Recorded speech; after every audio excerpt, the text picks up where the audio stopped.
broken bigger, where crimes are baked in every show. Mysteries rise and truth unfolding. Ready, set, it's time to go. We say it's time to go. Twisting truth, battering news, mixing stories, solving the lies. In this kitchen, secrets are broken with a spark in our eyes. In the broken baker's kitchen, the secrets crumble like sunrise. We'll sift the clues, defy the rules, with a spark in our eyes. The broken rise. Broken rise.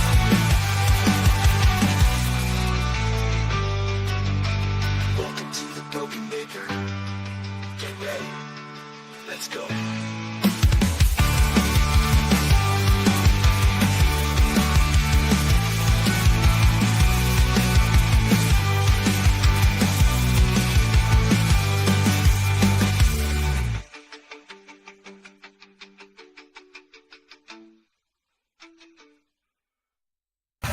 I'm Jimmy. How y'all doing?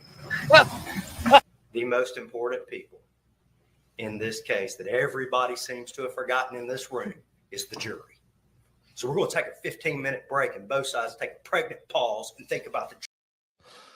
Good morning, good evening, good afternoon, wherever you are, whoever you are. What if Jamie might be? Hey, Jamie, how are you today? Hi, morning. Your Starlink connection from Afghanistan is quite good. I'm in Afghanistan. Oh, oh, we're not talking about that. No, you're not, Jamie. We're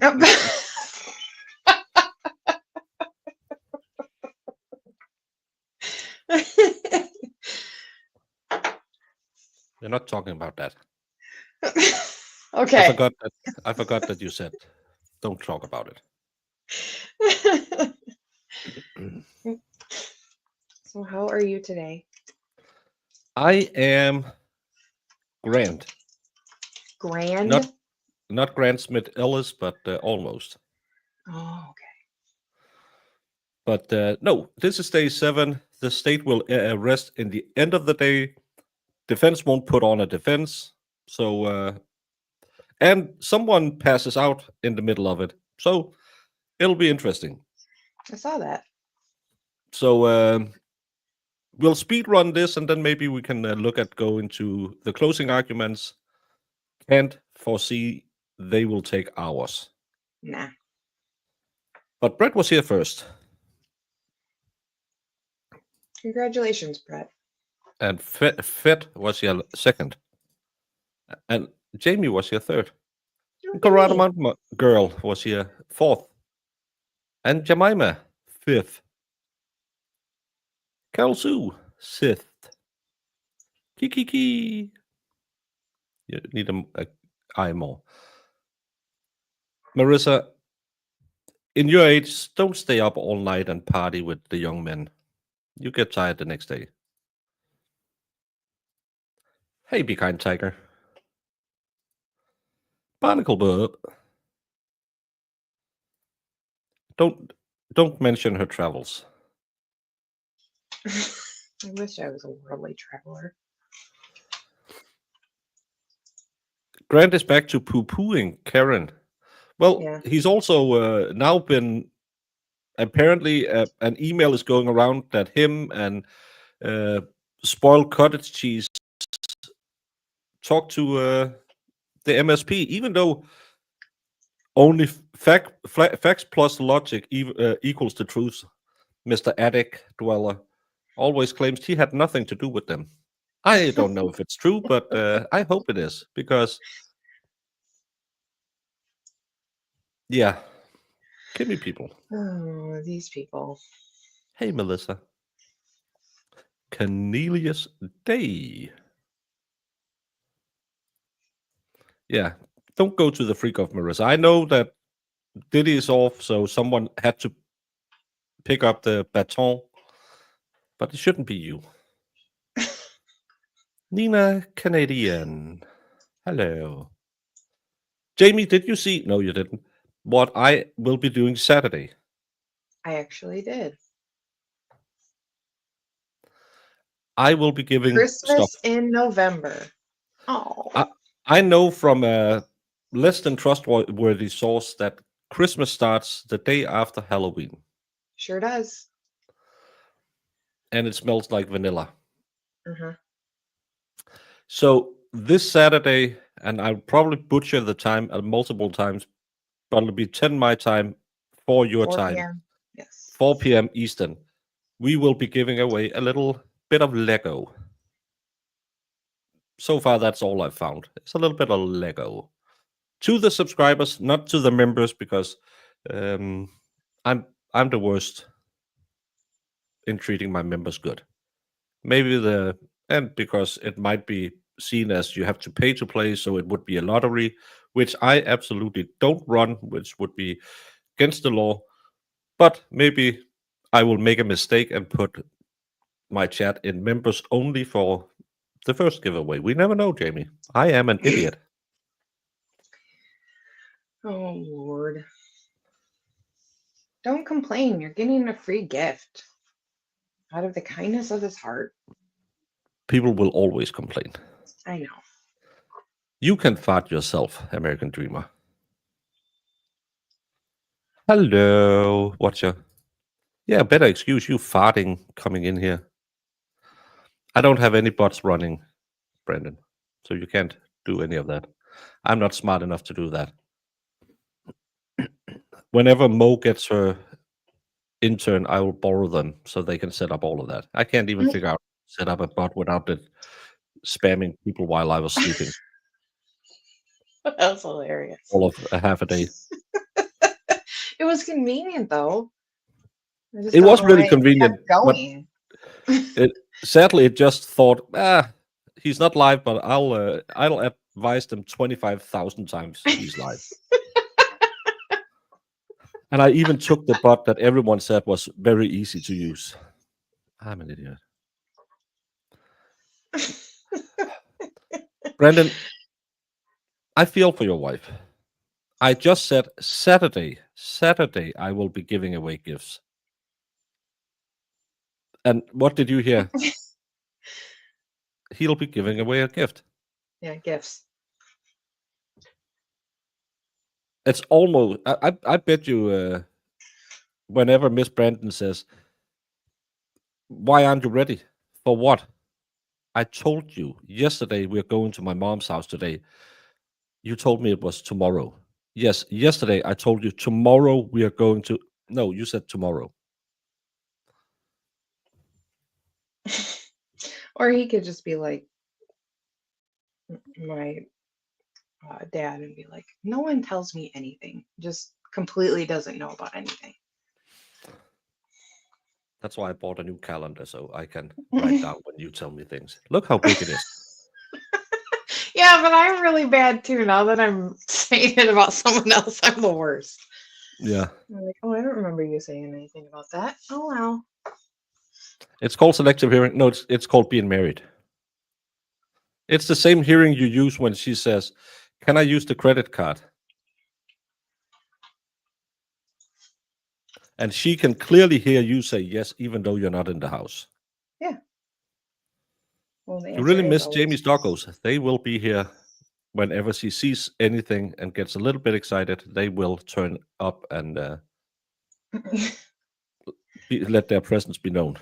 Yeah, they're sleeping right now. It's a very rainy day right now, so everybody's chilling. Yeah, you will hear it, but she will hear your answer is yes, dear, please, and don't hold back. That's Mhm. what she hears. Did you know, Jamie, today is the last day you as a woman should work this year? Really? Yeah. I get to quit? No. It's the yearly stupid take from the unions in Denmark saying women in general are paid 82.7% less than men, so they shouldn't be working full time.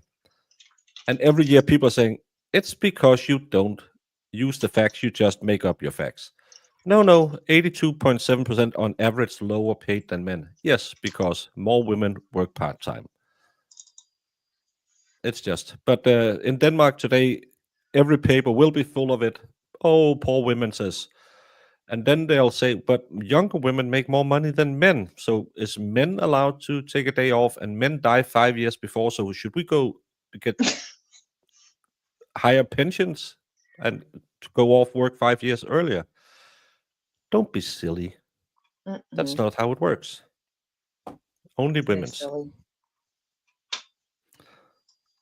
Except that, yeah, it's like I don't know if you ever seen that hearing in the Australian Parliament where the congressman asked the equality expert, "Did you factor in that? Hey, shizzy raiders, welcome, welcome, welcome, shizzy raiders. Did you factor in that women work on average in Denmark it's 30 hours, where men work 37.5 hours, and that they have more days off because they are more sick, even though men are more likely to get injured?" She didn't look at that. She only looked at paycheck to paycheck. And that's clear if you look at a cleaning woman and a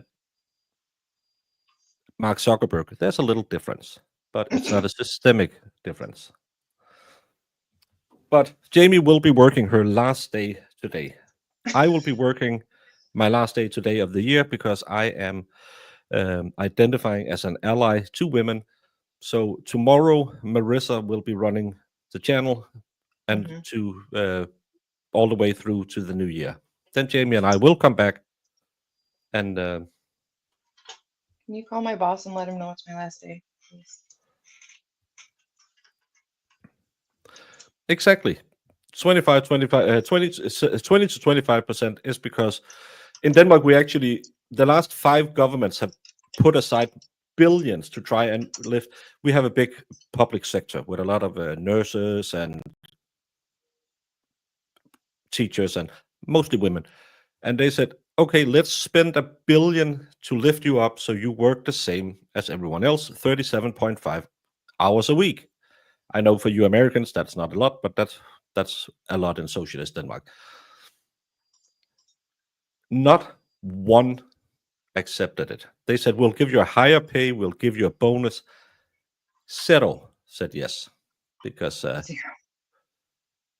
give us full-time pay for 32 hours. That's what they're going for. Jamie, this is not Danish politics. This is a trial. I just get mad when they use fake facts to try and make an agenda, because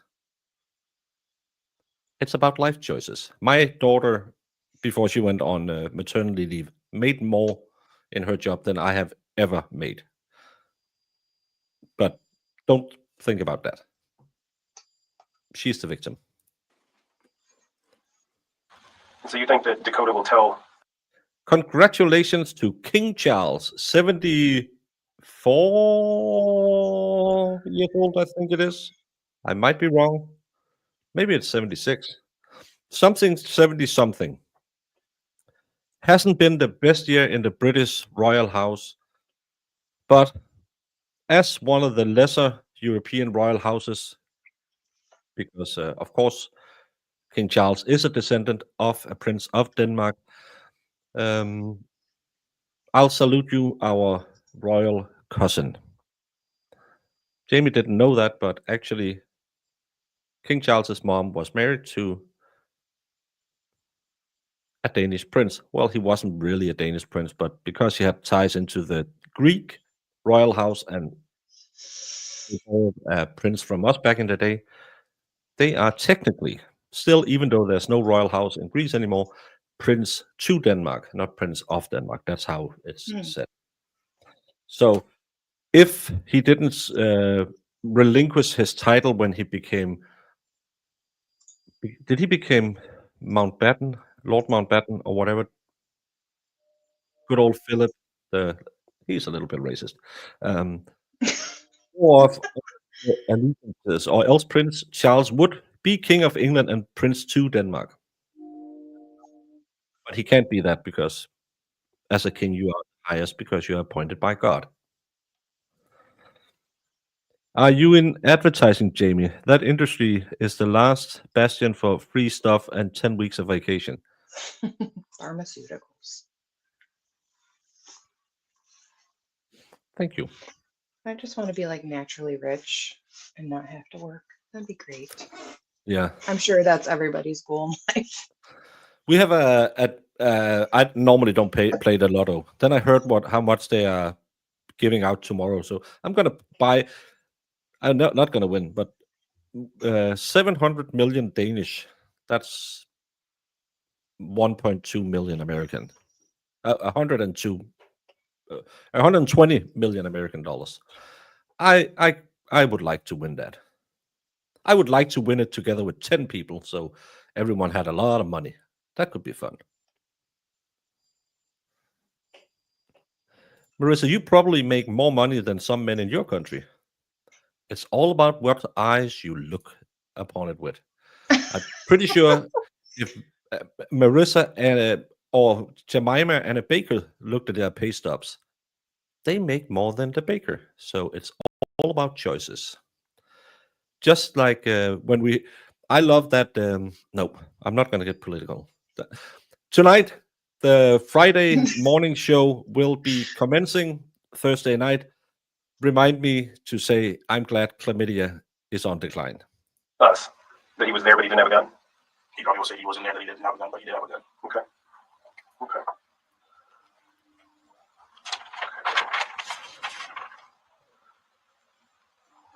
What kind of questions do you have for me at this point? I don't really have a question. I just that's the family, honestly. Yeah. You want to keep talking to me about this, though? Yeah, do you want to continue talking about this and working this out? I mean, since I came out, I was supposed to talk to you guys as a lawyer, but I don't mind talking to you all night, man. I really don't. Yeah. I mean, we established that before. I mean, we went over everything and you were cool with it. And would you agree that I've been fair to you? Would you agree that I've been fair with you throughout this whole thing? Have a nice day at work. Just a little bit. How have I not been fair? When you said just like that, he was like that pretty much. It was like, I can tell who's lying or not. That's what I was like, okay. You were like, I find it hard for you to believe me even though I'm putting the truth out there. But you can understand. Yeah, but 9, 1 out of 10, you're pretty much a 7. So, oh, okay. All right, I'll take that. So you can understand that given our first conversation and our second conversation, you can understand why I might get frustrated with our conversation. And you can also understand that based on the second. Jamie, why do I attract misogynists? Look at Marissa. I know. Look at her. Stop being a misogynist. Be better. Be like Ralphie. She treats all asses equal. She does. Hey, Zach. Conversation, and again, I'm going to be frank, and this is me being fair to you.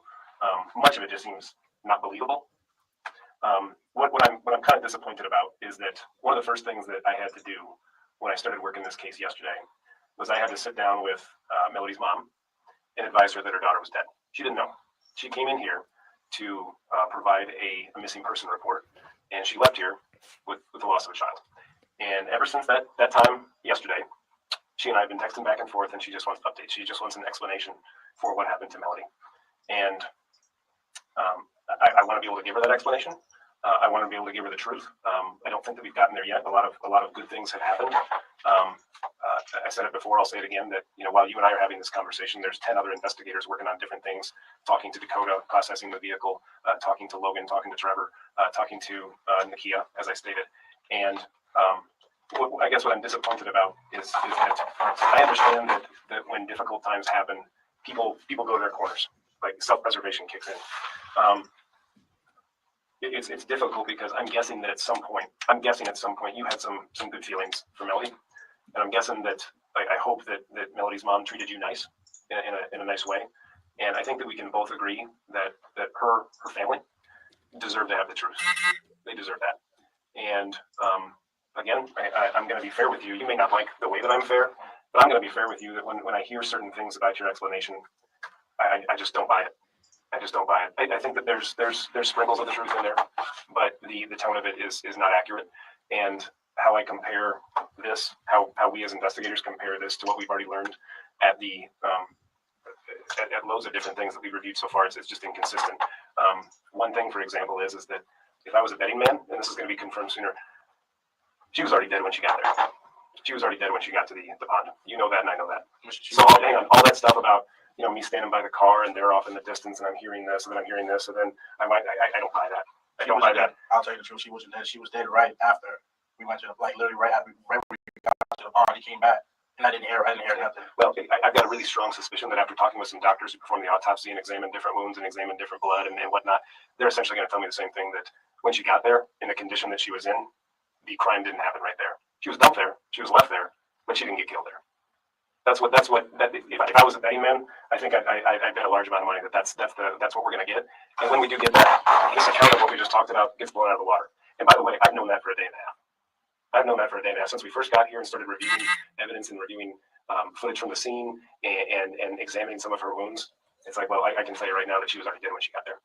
And so it's those types of things that I'm just concerned about. Like, again, I don't think that necessarily you're a bad guy. I just think that you've made some poor decisions.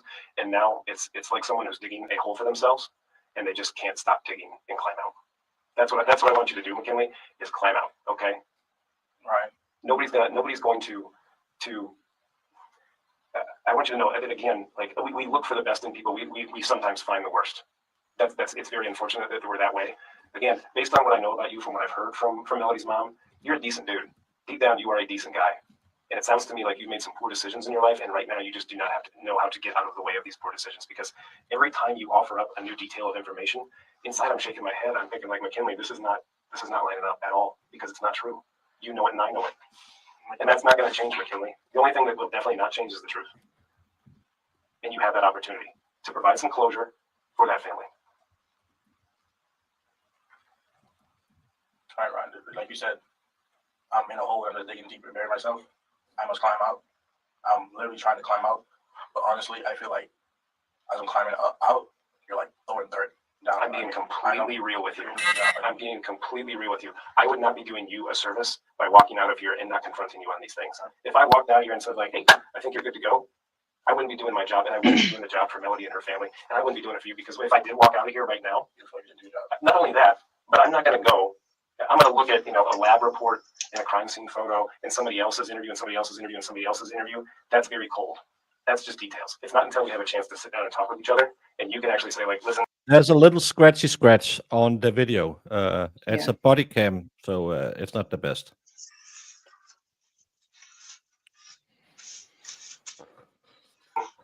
I fucked up.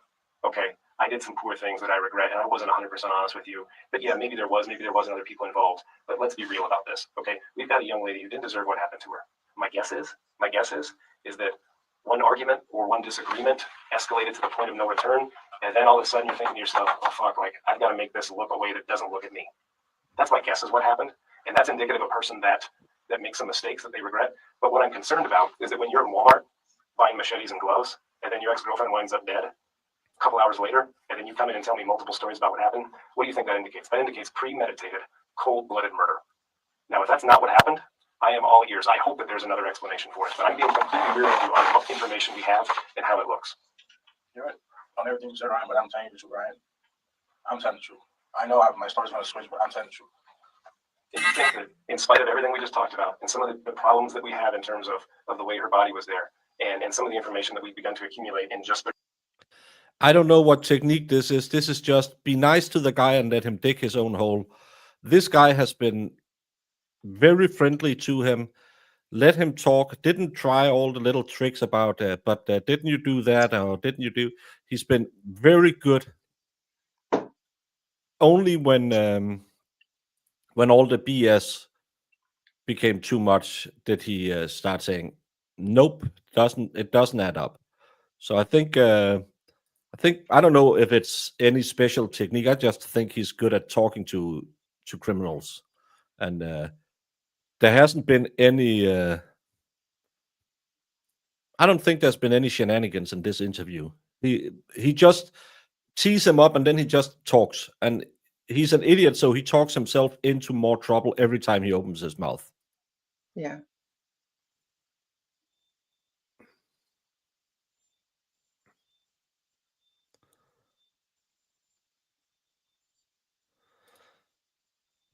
See you later, Ralphie. Bye, Ralphie. It's because it's a body cam that he put on the floor. I think they don't have a camera in the room.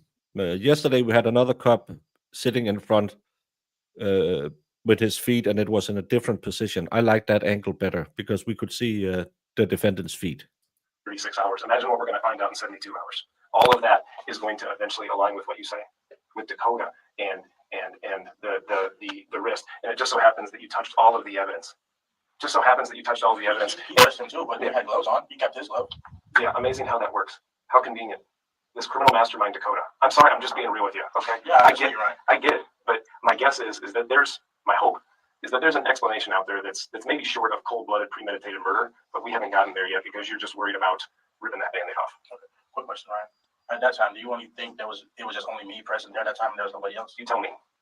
You tell me. I've got my theory, but I need it to be from you, okay? So do you think it was just McKinley and Melody in the vehicle and when this happened and nobody else? Once again, I have my theory, but I don't want to taint your theory by feeding you information. I don't want to just give you something that you think I want to hear and then you sprout it off to me. I want the truth, whatever it is. The good, the bad, and the ugly of it. Whether it was Dakota in that car with you, whether it was a different individual in that car with you, whether it was a female in that car with you and Melody, whoever it was, or whoever it wasn't, that's what I want to know, okay? But you understand that it's not just me working on this. We have a lot of people, and this is not going to stop. The statute, these cases go on forever, and we continue to dig and dig and dig and dig and dig until we, beyond the God's honest truth, can truly find out what happened and give some closure to the family. And you can help me do that. You can help that family get closure for what happened to their daughter, even if it doesn't look great on you. You can at least stand up and say, "Listen, I did some things that I regret, and you know what? Maybe I'm sorry. I'm sorry." Yeah, I did do some things I regret by going with Dakota, but I'm telling you, I purposely stayed close to her mom's house, and just to pretty much just stay out there because he was in a hurry to go. And when she was like, my mom was going to call the cops, and we was there. I didn't want to drive anywhere. We was there. Literally. Yeah. Based on your story, there's about 50 different times when you could have stopped this all from happening. 50. I didn't know anything. Any of this. You only had a machete and a pocket knife in your possession, and you were driving the vehicle for a while. Not really for a while, honestly. Yeah. Regardless, like I don't see how these things line up.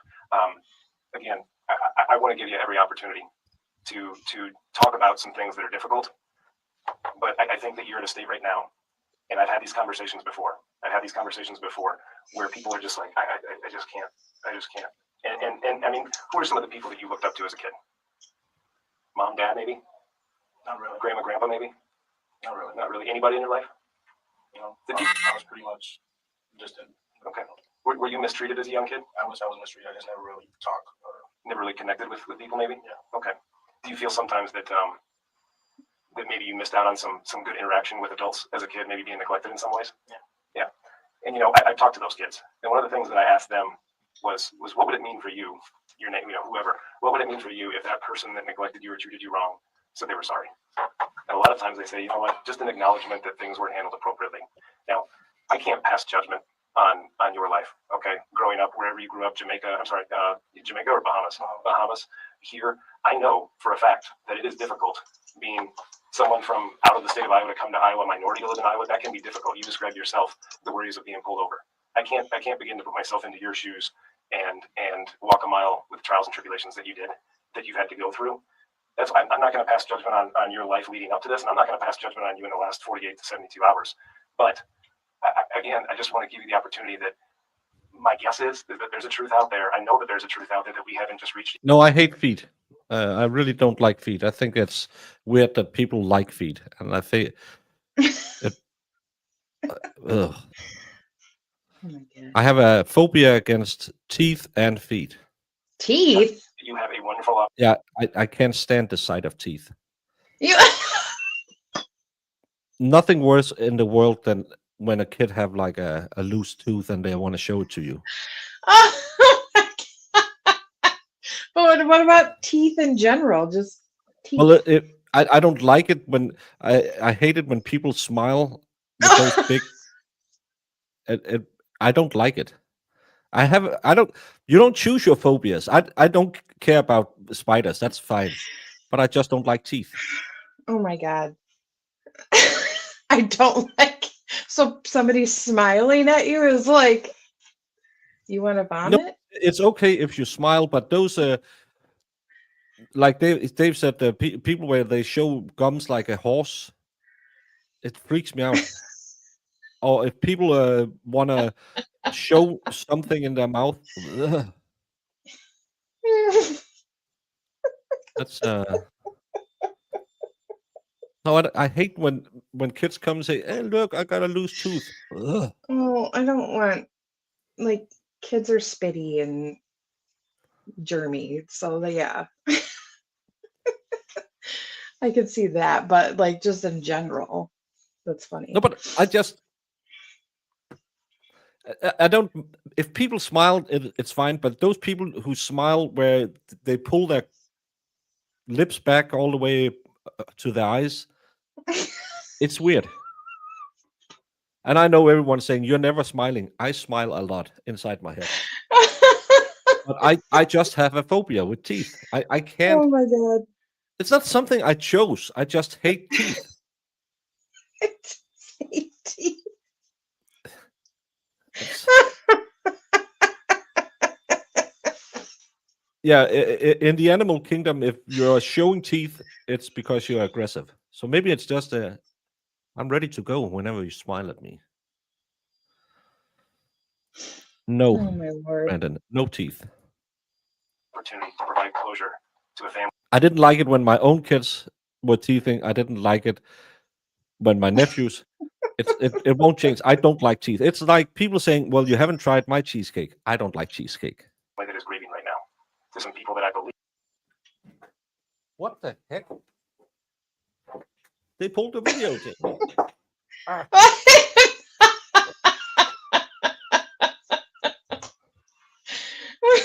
Well, it's probably didn't well, I assume they probably did after the juror had a problem, right? No, it's not Maybe. now. They I did. know, They but I pulled, mean, they pulled the entire video.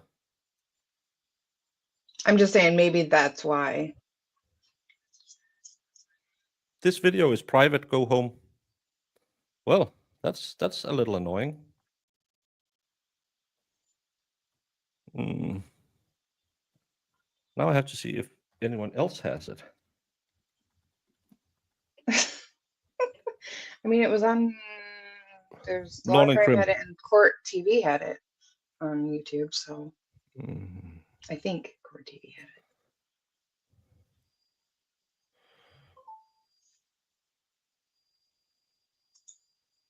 Why the F did they pull that video, Jamie? I don't know. I mean, they put up a clip of the whole juror debacle. Yeah. So Yeah, but it's until tomorrow morning. So, hopefully you don't, but in any event, day 5's there, day 6, day 8 upcoming, day 7 gone. That's weird. I never had that before. that's annoying. until tomorrow morning, we'll see. They are out to sabotage me, Jamie. That's exactly. They heard about your teeth phobia. You're like, this guy, we got to get him.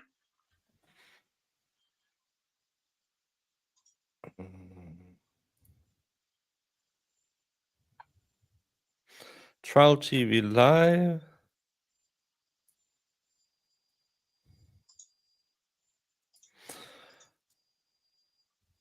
I will steal it at Trial TV Live. I'll let them have their. There you go. They can have their banner on, so we promote them a little bit. Maybe Jemima can share their link.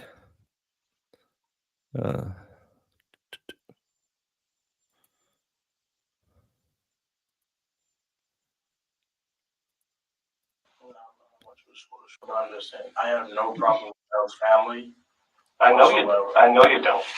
That's again what I'm thinking is, unless we're missing something that we found out later, I'm thinking that a bad situation got blown out of proportion. Some mistakes were made, and then some other mistakes were made to cover it up. Good morning. I have no problem. The only problem I have. No, because it was the video they showed, and no juror was seen. They just said he's not responding.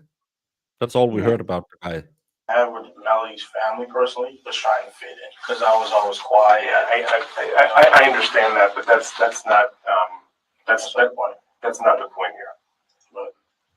There was not, like I just said, I just picked her up. We was going to hang out. Dakota was like, let's drive around for a bit.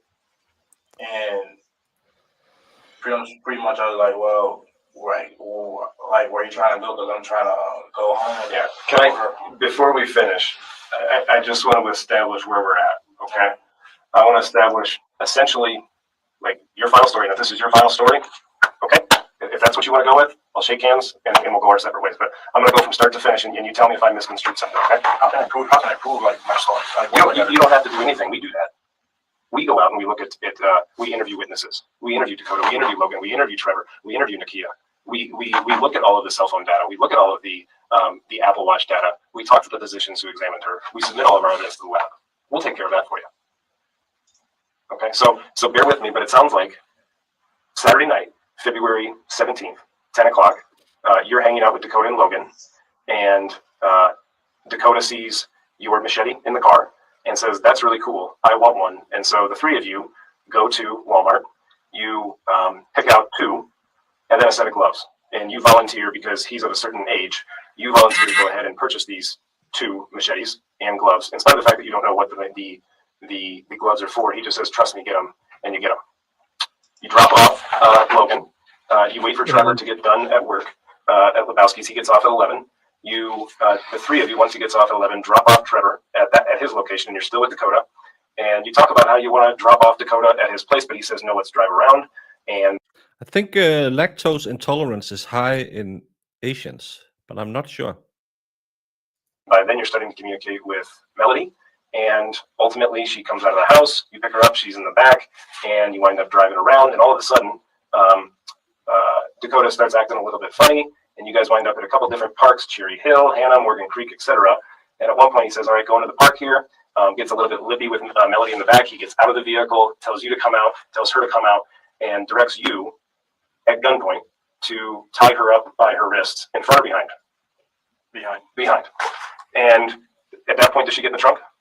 Is she forced to get in the trunk? He pushed her in the trunk. He pushes her in the trunk, so then you guys get back. And this is all over the fact that you told Dakota that Melody doesn't have any money and her mom doesn't have any money.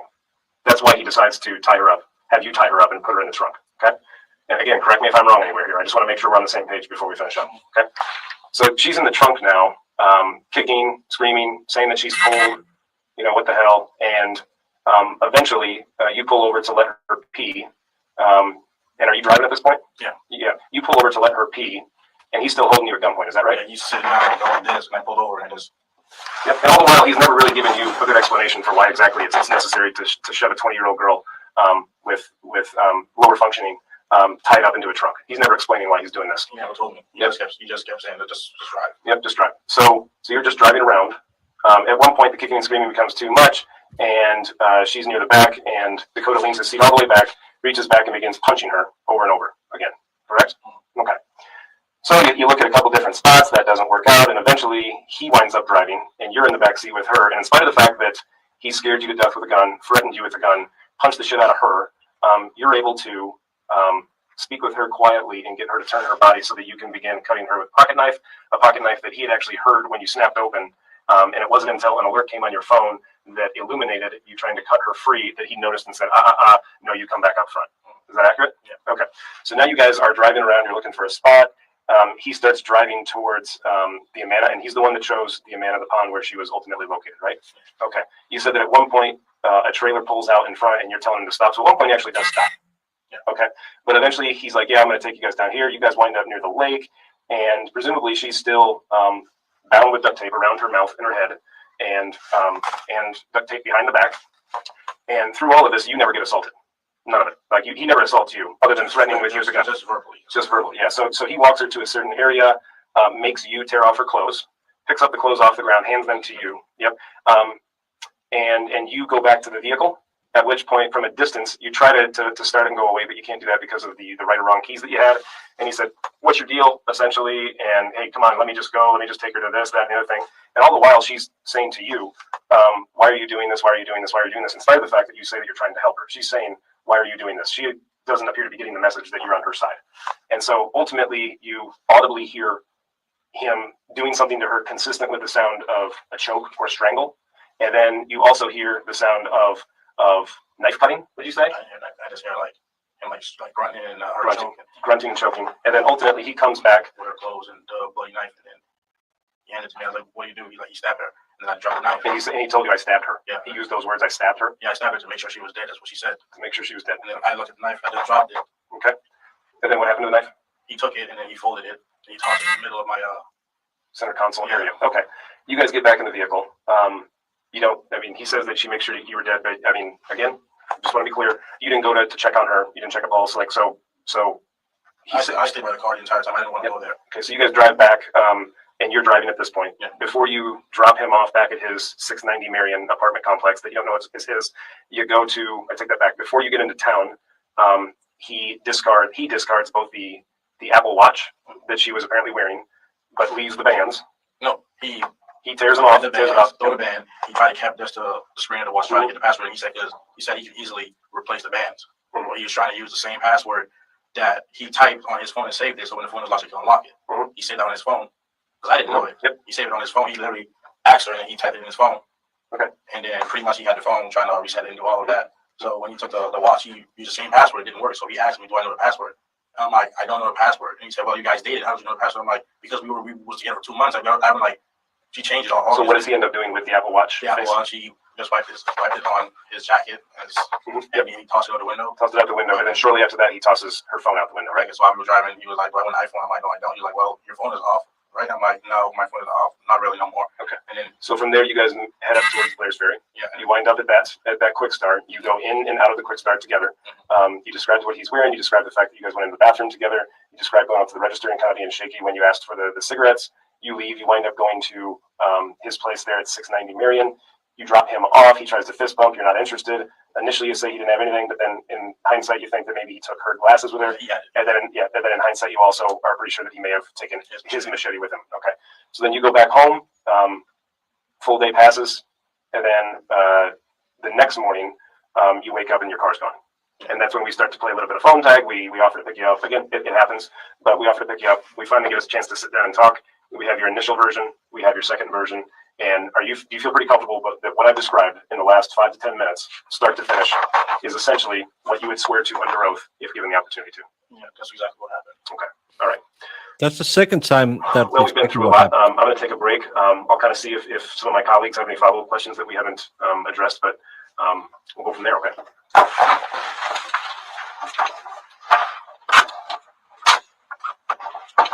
Thank you, Ryan. Thank you. Glad we had this opportunity to talk. Despite the circumstances, I'm always glad when we have an opportunity. You're an 8 right now. I'm sorry? You're an 8 right now. No, man, sorry, man. So, talk to the county attorney. We've been talking to one of the other guys that you brought up. Ryan's still here, but you're going to be charged tonight with kidnapping in the first degree. Okay. The case is still ongoing. I think Ryan told you at one point you probably need to think about stuff and get reached back out to him. So, if you're thinking about that, just get a hold of us and we can get a hold of Ryan. Okay. Sure. We'll go from that. You're going to these gentlemen down to Lynn County Jail. I'm going to call. I believe is it your grandma or is it your? They had called me, wanted me to give them a call when you were being released from here. Is Patricia good grandma? What about the wedding? You just did the wedding. She's not really my grandma. She's my girlfriend. My mom. The family basically to you. Okay. So I'm gonna let you know. I'll give her a call. Do you still have that paper with the number? When you get down to the jail, you can ask them. I don't know if they'll let you keep it, but they might give you pens you can write on your arm. I don't know what the rules are anymore. I've been down there for a while. Okay. Do you have any questions for us?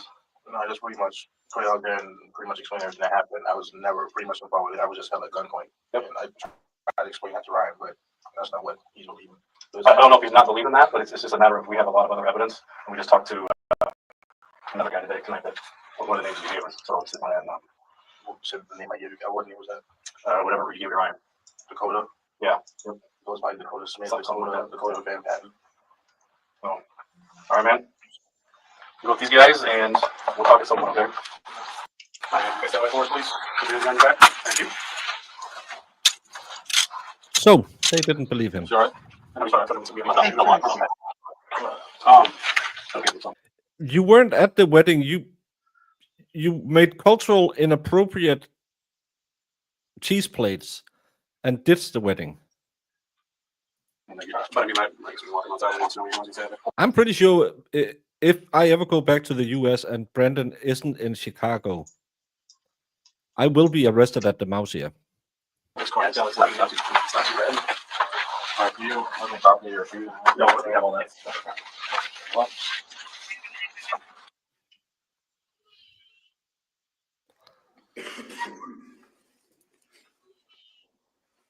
So Special Agent Kedley, you're still under oath.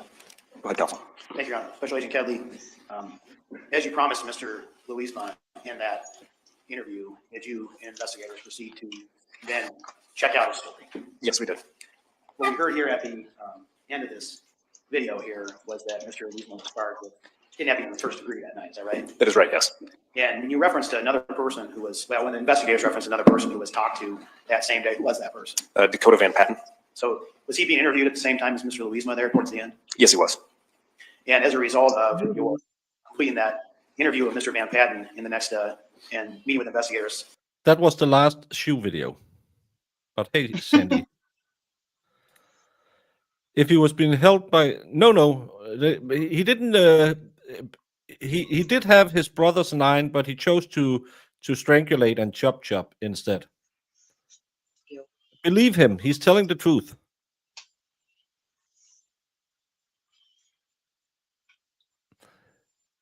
Never go to Iowa. I've been close to Iowa. I wanted to go to the Quad Cities, but never went there. See, Jamie, I know cities in the Americas. Quad Cities? Also charged Mr. Louisma with murder in the first degree. Eventually, yes. Order of And Illinois was Mr. Louisma and Mr. Iowa. Van Patten both charged with those Oh. 2 offenses in conspiracy as a result of this? Yes, they were. It's like the Some Twin questions about Cities these in interviews, Minnesota. Special Agent Kelly here. First of all, who was the second person who was in the interview room with you? In the first interview, not the second interview, but in the first interview, Detective Tom Peterson of the Merriam Police Department was also a part of that interview. You testified earlier before we started watching these interviews that you had some knowledge about some things that were found within Mr. Louisma's vehicle. Why not confront him right away with that? So in an interview of this nature, we don't want to begin the interview by just offering case facts to the subject of the interview. What we're looking for is essentially a free narrative and their untarnished account of what happened. If I were to have provided him with case facts, that could potentially alter the information that he provides to me. So I'm approaching the interview with an open mind and hopefully just getting as truthful account as I can from the subject of the interview. So essentially, when you started talking to Mr. Louisma, even though you knew some facts, you wanted him to tell you what happened. That's right, yes. In that first interview that we watched yesterday, what did the defendant tell you about who had his car and for how long they had it? So in the first interview, the defendant had indicated that on the weekend in question, he had been in control of his vehicle for the entirety of the weekend, other than approximately 30 to 45 minutes when an unknown person, he had given access to the vehicle. Did he tell you before that, when you were asking about the vehicle, that he didn't let people drive his vehicle? Yes, he did. He indicated that at times he would loan his vehicle to people, but he would typically ride along with them if in fact he did loan it to someone. During that first interview, when did he tell you was the last time that he spoke to Melody? I believe he indicated that the last time he actually spoke to Melody Hoffmanin was on Friday, February 16th. In that first interview, how did he describe the man who borrowed his car that night, if you remember? Without giving a name, he indicated the individual was white, Caucasian, 18 or 19 years old, thin, tall, and wearing a green and black jacket along with a beanie-style cap. Based upon your investigation into this case, did you later find that that description did match that of Dakota Van Patten? Yes, it did. So he said this individual was tall, skinny, 19 to 20 years old? Yes. Okay. And how old was the defendant at the time of this interview? We just chuck rice at people and fill their house with rice and then put all of their cutlery in the freezer. Well, of course, in water, so it'll take forever to get it out again. We don't crow like roosters. Well, if you're lucky, maybe you can make a crow like The defendant was 23 years old. Did you get an opportunity to gain information on Mr. Van Patten's physical dimensions at the time this event happened? I did, yes. Okay. How tall was he? He was approximately 6'1" tall. Oh, how much did he weigh? 180 pounds.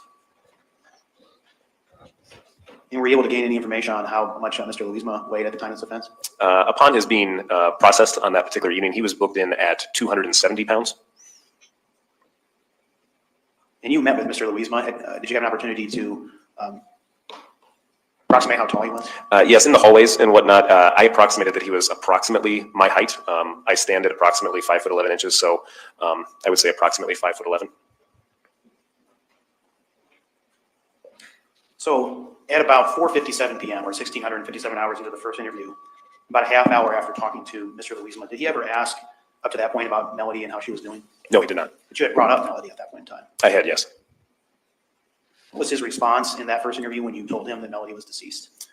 He asked the question, really, and then proceeded to talk about the fact that Melody had provided him with a cellular phone, but that he himself was the one paying for that phone, and then went on to talk about some difficult feelings between Melody Hoffmanin and his on-again, off-again girlfriend, Nakia. So when you mentioned and advised him Melody was deceased, he talked about a phone that he got and that he was paying for it and problems with Melody and Nakia. That's correct. At about 5:01 p.m., so about 17:01 hours, when you asked him if he had anything to do with Melody's death or knew who did, what did he say? He indicated, quote, to be honest, no, end quote. A few minutes later at 5:05 p.m., when you asked him if you would find any evidence of Melody in his vehicle, how did he respond? He began discussing the fact that the night in question he had been in the trunk at the request of his girlfriend Nakia to retrieve a blanket for her, and that while in the trunk he had been placing certain miscellaneous garbage items into a green sack. So he mentioned a green bag or a green sack. That's correct, yes. In his girlfriend's items. Yes. But your question was whether there'd be any evidence of Melody in the vehicle. That's correct, Did yes. he answer that at that time? Not at that time, no. Did you have to redirect him back to that question? Yeah, multiple times after the initial response, I tried to redirect him back to answer the specific question about ties between the vehicle and. Well, the problem is Brandon is in Chicago, so he can't meet with me where he tells me he wanted to meet with me because someone changed the date, so he couldn't be there. So whenever I get next time, I'll go to Chicago and then Brandon, but I have to be in Delaware that weekend. I sadly can't come to Chicago. Brandon is ghosting me. I know it. He can't handle all of this, Baker. Melody. Yes. And after you redirected him back a third time, asking him what kind of evidence you would find of Melody in the car, do you remember what he told you? I do, yes. What did he say? Gloves and garbage, I believe. During that first interview, when you asked him about being at Walmart and getting a machete, what did he tell you the reason was? He indicated that he was a part of a group that were planning on going mudding or camping. Did he say sort of camping? That could have been his words. I'm not exactly sure. Did he say anything to you about anything else that he may have been planning to get at Walmart or that he was shopping for? No. Did you ask him where this machete ended up? I did, yes. What did he say? He indicated that the machete that he had purchased for himself wound up down in between the driver's seat of his vehicle and the center console. Before this break, did you ask him if he had a theory of the crime? I did, yes. And what was his response to that? He indicated he did not have any sort of theory as to what had happened, and then within a few seconds, a break was taken, and then he essentially asked if he was going to need to pay for the tow of his vehicle the previous night. Moving on to some follow-up questions about the second interviews. No, but they said they were going to camp while mudding, but they're going to take his car, and that's a Honda Accord. I ain't no redneck. But I do have a past where we, because it's legal to drive cars on private property that might not be totally legal when you are not of driving age. I might have had friends who had certain cars that probably should never have had passengers in them drive around on fields, and we might have stolen my teacher's car once and done the same. Oh my God, that poor teacher. She loved The us. same one. She had to stop as a teacher when we stopped. She had us from first grade to 10th grade, and she couldn't start with a new team because she missed us so much. Or maybe we ruined her. I stick with she missed us. But if you go mudding in, that was a Fiat 127. It'll get stuck real fast with a few pretty well-grown teenage boys in the back. So I don't think you should go mudding in a Honda Accord. I don't think it's built for it.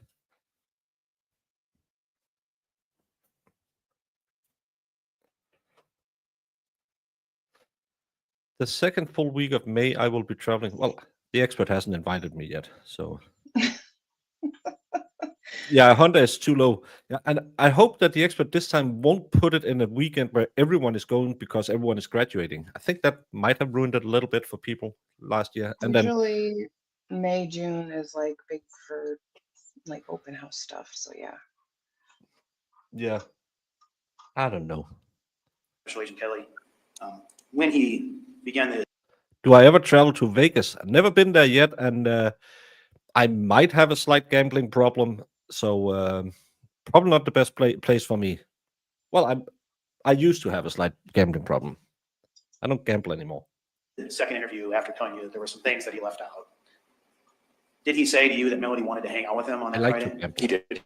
Yes. Small. That's fine. Did he say Well, that they ended I up have hanging out? He indicated that he had made plans. I have a money problem. I don't have enough money to gamble as much as I want to gamble. That's my No. problem. To hang out that evening, but those had fallen through. Did he then reiterate to you that he had some plans to go mudding that night? He did, yes. But did he also tell you that he had plans to have a sleepover with Melody? Yes, he did. Did he ever explain the process of how those plans changed so rapidly? Not specifically, other than the fact that he had indicated he had discovered that some of the companions on the mudding trip may not have had a driver's license and didn't want to put himself into an awkward position of being in a vehicle without a licensed driver. So within these few minutes here, he iterated to you that he decided to go from mudding to a sleepover. Yes, that's correct. Once he described being in a car with Melody and Mr. Van Patten, how did he describe to you things taking a turn? He indicated that while in the vehicle, the three of them with the defendant driving with Van Patten in the front passenger seat and Melody Hoffman in the back seat, that some sort of mood turn took place when Melody began bragging about how much she loved the defendant, how she was going to buy him things off of Amazon, and also some disagreements about the music that was being played. At which point the defendant indicated that Van Patten had made a comment to the effect of, "You must have some money then," with respect to Melody Hoffman. So his explanation of things turning that night involved, Jamie, you buy a lot of stuff off Temu. You don't have any money. I don't have any money. Certainly That's- not to give to other people. That's such a stupid argument that, well, you must have a lot of money because you spend a lot of money. No. No, that's not really But- how it works. Like Zach is saying, casinos doesn't get rich by spending a lot of money. Oh yeah. You For sure. gotta know when to hold them, know when to fold them. Mm-hmm. Yeah. Melody talking about loving the defendant and buying him things That's correct, yes. in music. That's correct, yes. At that point in the story that he was telling to you, and ultimately saying that Mr. Van Patten wanted some money, did he indicate to you that Mr. Van Patten ever mentioned wanting money from Megan Hoffman at that time? No, he did not. And ultimately, Mr. Louisma, the defendant, described that Mr. Van Patten ordered him to duct tape Melody. That's correct, yes. Did he explain to you how Mr. Van Patten believed that duct taping Melody would get him money? No, he did not.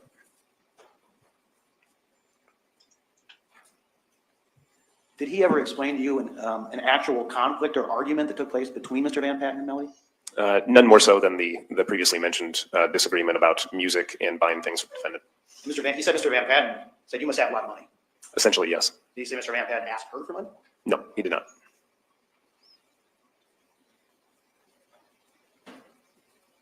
Moving on to what how the defendant described what happened at Morgan Creek Park.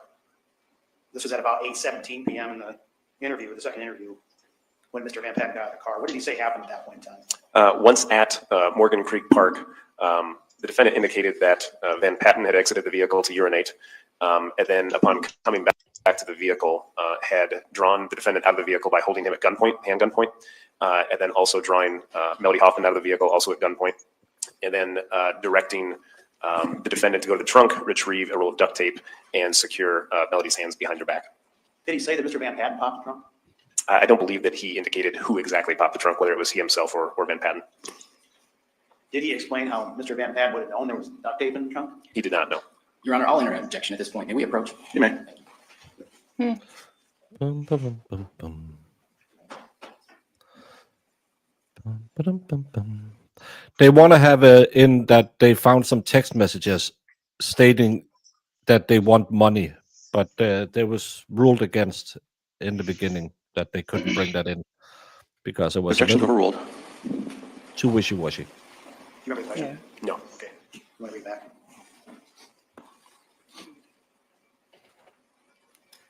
Question, did he explain how Mr. Van Patten would have known there was duct tape in the phone? Answer, he did not know.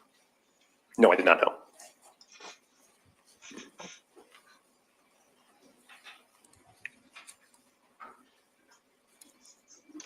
Did Mr. Louisma explain to you that he was the one that then duct taped Melody? He did, yes. After Mr. Louisma explained that he initially duct taped Melody, what did he say they did next? They said they sat in the parking lot for a bit before exiting Morgan Creek Park, excuse me, And where did you gather from Mr. Louisma's story where Melody was at that time? in the back seat. Do you remember what Mr. Louisma told you that he told Mr. Van Patten at that time? He indicated he had told Mr. Van Patten that Melody Hoffman didn't have any money and they should just let her go. Did he Yeah, but and I don't know. Vegas is one of those things that you kind of maybe think you want to see, but again, isn't it just a very boring town? Because if you're not in the casinos, there's nothing. There's swimming pool areas that's totally overcrowded, and everything just cost $1 billion. Well, So, I had a lot of fun and we didn't really gamble too much. There's a lot but of that's stuff to because you- see. But we then, went to all the Chippendale shows. no. No, like all the hotels have different themes, so we kind of just took a day and went around to every one and looked at everything, and then we spent one night going, a couple nights going out, laid by the pool. I mean, it went by fast, and I actually felt like I didn't get to see a lot. So I think one trip there for you would be good. Just once in Yeah. your life. For once in my life. Yeah. What's a moral hangover? That's when you call one of those numbers that people are giving you on the strip, and it starts to burn when you pee just as you catches your plane home to your wife. Then the moral hangovers are there. What's a moral? Something we don't have. did he reference Melody being in the trunk at that time? I'm not exactly sure where he referenced her being at that specific time, though. Initially, did he explain how Melody got from the backseat to the trunk? Eventually, I believe that he essentially explained that beginning at Morgan Creek Parkway all the way through a point where she needed to stop to urinate, she was in the trunk for the majority of that time. Did Mr. Louisma explain to you from his initial statement about them sitting there for a bit with Melody in the backseat, how she ended up in the trunk? He did not know. Now at 8:18 p.m., when Mr. Louisma was talking about where they were going, did he mention to you where they were going at that time? I believe at one point he indicated they were headed toward Hannah Park. Did he explain to you how Mr. Van Patten said they were going to get money from Melody by going to Hannah Park? He did not know. What did he tell you about who was searching on how to get to Hannah Park? He indicated that while he was driving, Dakota Van Patten in the front seat was searching for different parks on Dakota Van Patten's phone. At 8:20 and 57 seconds, did Mr. Louisma explain to you Rachel. how Mr. Van Patten got the passcode to Melody's phone? Yes, he did.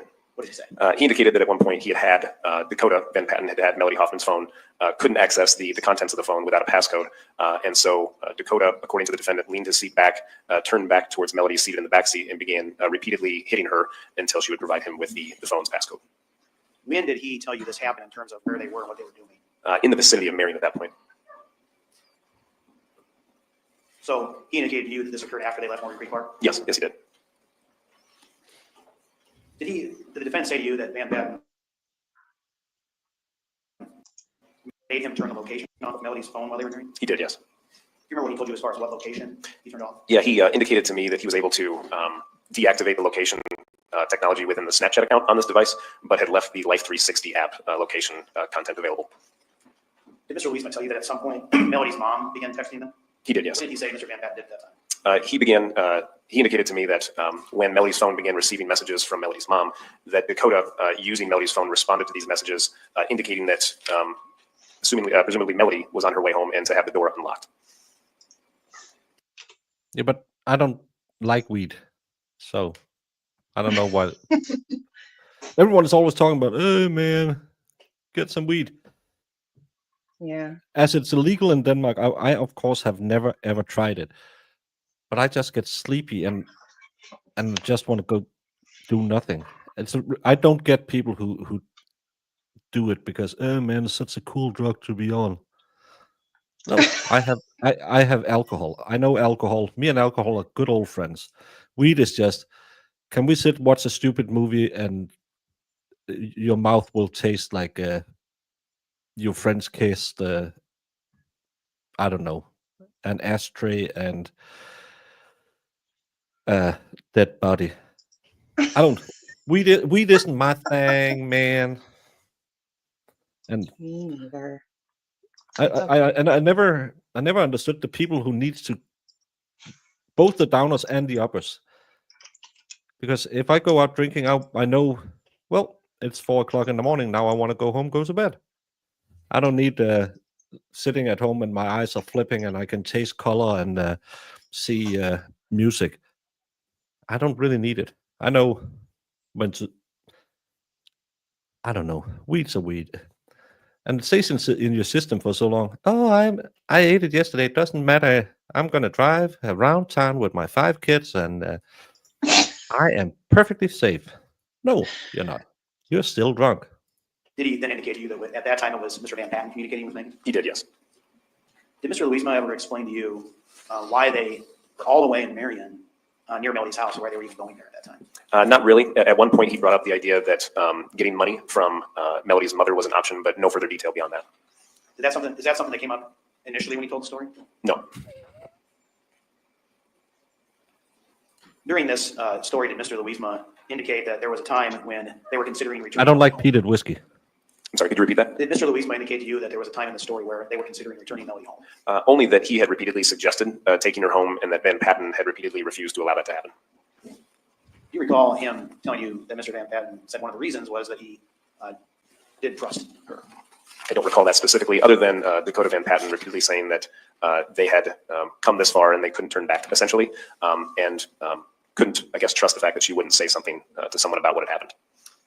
Did Mr. Louisma ever explain to you why Mr. Van Patten would force him to do all this with a gun and then even consider taking her home? He never explained that, no. In that conversation that Mr. Louisma said that Mr. Van Patten was having with Megan Hoffman, did he explain why Mr. Van Patten was telling Megan Hoffman they were on their way home? He did not know. At 8:24 and 40 seconds into the second interview, did the defendant explain to you what happened to his phone? Yes, he indicated that his own phone, the defendant's own phone, had fallen down between the seat and the center console, and he was not able to reach or access it. During this interview, did Mr. Louisma indicate to you that Melody was talking to them the whole time, asking to go to the bathroom, telling them she had thrown up, that her mom was going to call the cops, etc.? Yes, in addition to that, indicating that she was cold in the back, in the trunk or the back seat. Did he indicate to you that at about 8:26 p.m. into the interview that they pulled over so Melody could urinate or vomit? He did, yes. And did he tell you that he turned his hazards on in order to get attention? He did, yes. Did he explain to you where Melody would have been at that time? Outside the vehicle. Before she got out of the vehicle, did he say where she was? I believe it was out of the trunk. Did he explain to you why Mr. Van Patten allowed him to pull over and then turn on the hazards to gain attention? No, he did not explain that. Would he later tell you that Mr. Van Patten was also in the car with him when he pulled over into a BBE near Walford and tried to gain attention of officers? He did indicate that, yes. When he described that event, did he initially indicate to you that took place on the way out to Lily Pond? Yes, he did. And at 8:31 in the interview, did Mr. Louisma indicate to you that he asked Mr. Van Patten if he could sit in the backseat with Melody? He did, yes. Did he say to you what Mr. Van Patten's response was at that time? He did. What did he say? He indicated that Van Patten's response to this question was, quote, "I don't care," end quote. And was that when Mr. Louisma indicated to you that he was able to gain access to this pocket knife? He did, yes. Did he explain to you why he couldn't get the pocket knife earlier? He did not explain that. Did he tell you that Mr. Van Patten got the knife from him at that time? Not at that time, no. Did he explain to you how Mr. Van Patten was able to get the knife later? No, he did not. So at 8:36 and 44 seconds into the interview, when the defense starts to describe what happens when they get to the pond, that he got out of his car, that they got Melody out of the car, and started walking toward the pond area, what did he say to you about where his phone was?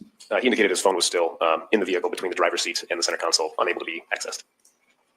And then at 8:37 and 40 seconds, did he describe to you Van Patten getting the rope? He did, yes. What did he say? He indicated he took it from his pocket. Dakota Van Patten took a rope out of his pocket and that he wasn't sure exactly where it had come from.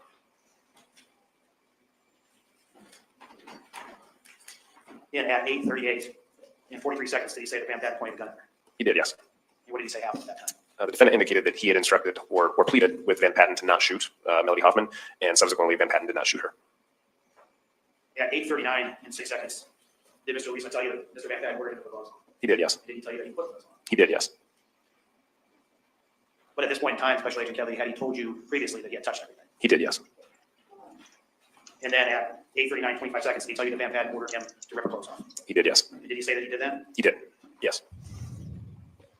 At 8:40 and 37 seconds, did Mr. Louisma tell you that he then ran back to the car? He did. Did he say that Mr. Van Patten came after him? He did, yes. And then did he say that Mr. Van Patten came back and then went back over to where Melody was? That's correct, yes. Did he tell you at that time that he ran after him to continue to try to help Melody? He did not indicate he ran after. It's because I'm playing Trial TV's recording of. So this is Inception, man. Because Court TV took theirs down, so we're playing a feed of the recording that Live TV, Trial TV Live made. Maybe I can try and up it. Oh, this looks good. Probably going to kill my feed. Van Patten to try to help Melody, no. Did he tell you that he then got the knife out to go to try to help Melody? He did not indicate that, no. Did he tell you that he grabbed the machete to help protect him and Melody? He did not. What did he say he did? He indicated he stood by the vehicle and did not want to go back to where Van Patten and Melody were located. Did he say he retrieved his phone at that time? I don't recall him saying that, no. And then did he say that Mr. Van Patten gained access to the knife? Yes, he indicated that while standing in position near the vehicle, Van Patten returned, gained access to the knife, and then returned back to where Melody was located.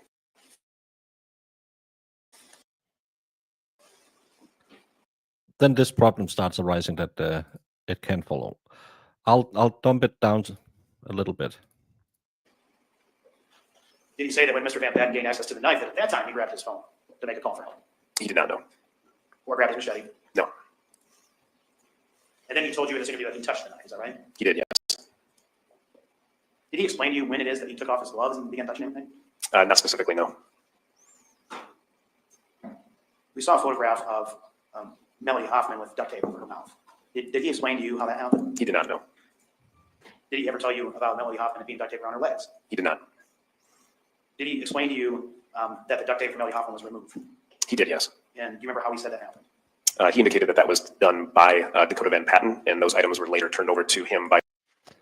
My 2026 goal should be to grift $20,000, and then we can go to Vegas for the F1 race and double the amount on Danish people in Nevada. It's a lofty goal, but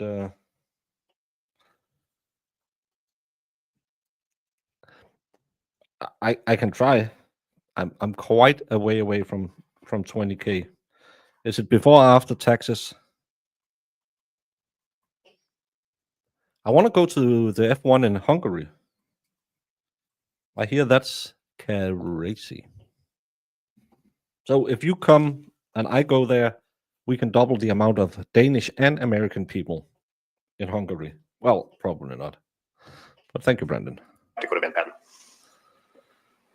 Did he tell you at any point in time that Dakota Van Patten instructed him to remove the tape? He did, yes. We're going to get to the fainting part soon, but it's not shown. Did he explain how he did that? No. They're just talking about And what he did talked tell you about. that Mr. Van Patten then told him to use a green bag and put everything in? He did, yes. Did he say that on the way home, Mr. Van Patten told that he got rid of everything? He did, yes. And did he ever say how he realized the bag was still there? Well, in the first interview, he indicated that he had been in the trunk prior to his vehicle being towed. In the second interview, he did not specifically know that the green bag was there full of these items. So in the first interview, remember when I asked you whether he described if there would be any evidence of Melody in the vehicle? Is that when he mentioned the green bag? He did, yes. But in the second interview, he told you that he didn't know whether Dakota got rid of that or not. Right. He indicated in the second interview that it was his belief that Dakota Van Patten had discarded the green bag and its contents.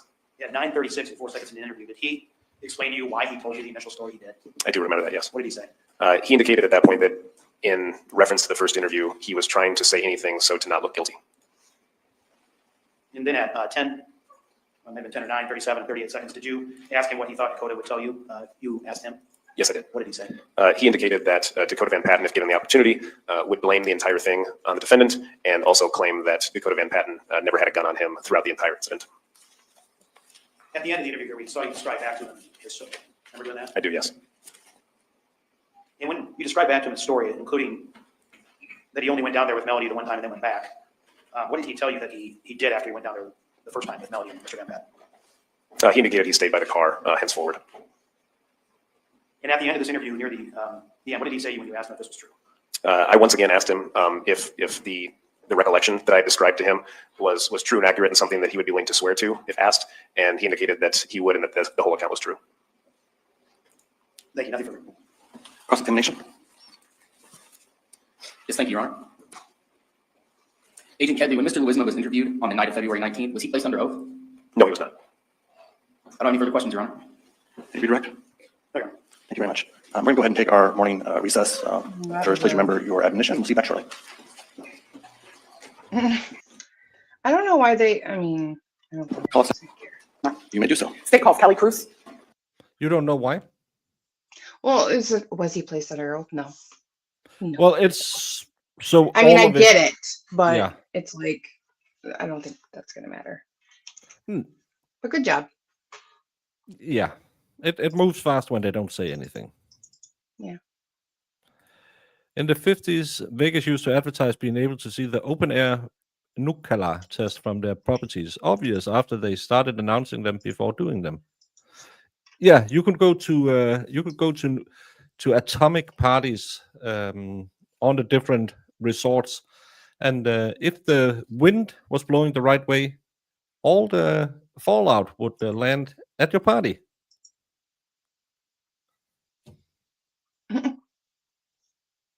Hey, you have to make superheroes some way. Now, Hungaroring, I want to go there, and I want to go do the Le Mans. That could be cool, but I'm too old to sleep in a tent. When I win the 100 million tomorrow in the lottery, we'll talk about it. I might. I'll buy you a beer when you fly in. I'll have. You swear the firm money to tell the for truth, the whole truth, and nothing but the truth.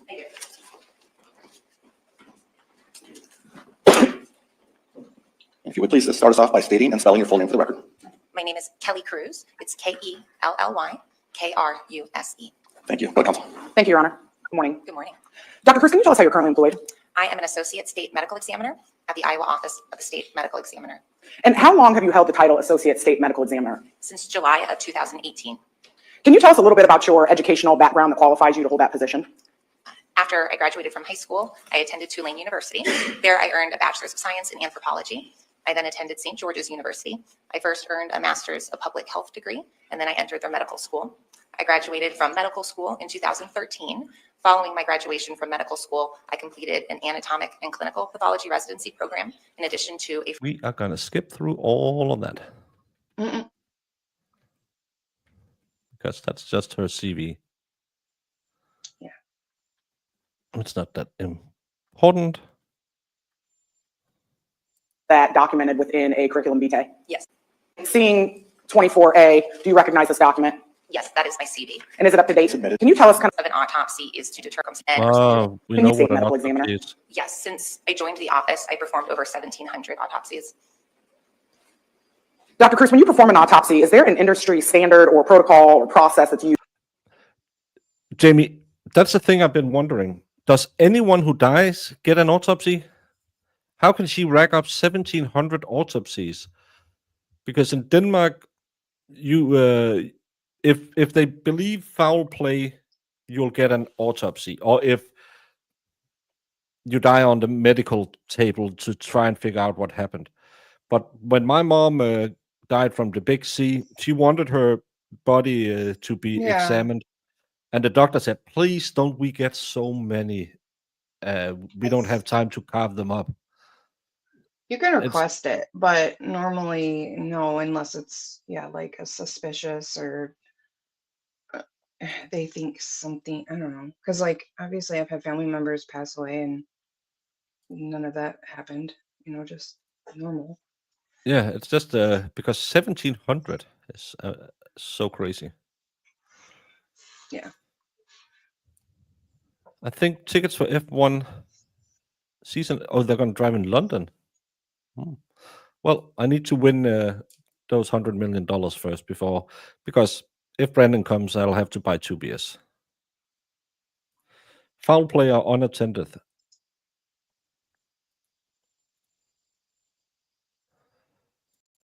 Okay, yeah, but it's just. But again, you are 365 million people, and we are 6 million. So there's probably a lot more dying going on than in Denmark. Normally they drive at Silverstone, so but that's right outside London, I believe. And how you complete those? We have standard operating procedures within our office, and those are in line with guidelines from the National Association of Medical Examiners. So generally, autopsies are performed the same way every time. Can you explain to us what those procedures or that standard is that you operate under? Our office did everything, looking at way most of them. Currently, our office has 6 forensic pathologies found or located. Can you explain to us a fairly unique system for eyelid exam to perform the autopsy on Melody Hoffman? Can you tell us what information you receive and how you get that information prior to beginning your autopsy? Prior to each autopsy, in the very least, I have what we call an intake call. It's documentation from the medical examiner or their investigator when they called us and said, we're sending you a body. Here are some of the circumstances surrounding. Julie, I said, if I win $100 million, I'll give a beer. I have a lot of taxes to pay, so I'll give a beer. The death. I may get additional information. We ask for a written report. That might not always come before the autopsy. We also talk to law enforcement. We can get verbal circumstances surrounding the death. Before this autopsy, I knew that there was a woman who was found outside. There was evidence of strangulation and evidence of sharp force injury. So it's typical then to get background information? Yes. And how generally is receiving that information helpful for your process of performing the autopsy? That information can be used to help guide any additional testing that needs to be done at time of autopsy. As I said, we do the same thing there. Prior autopsy that you performed on Melody Hoffman?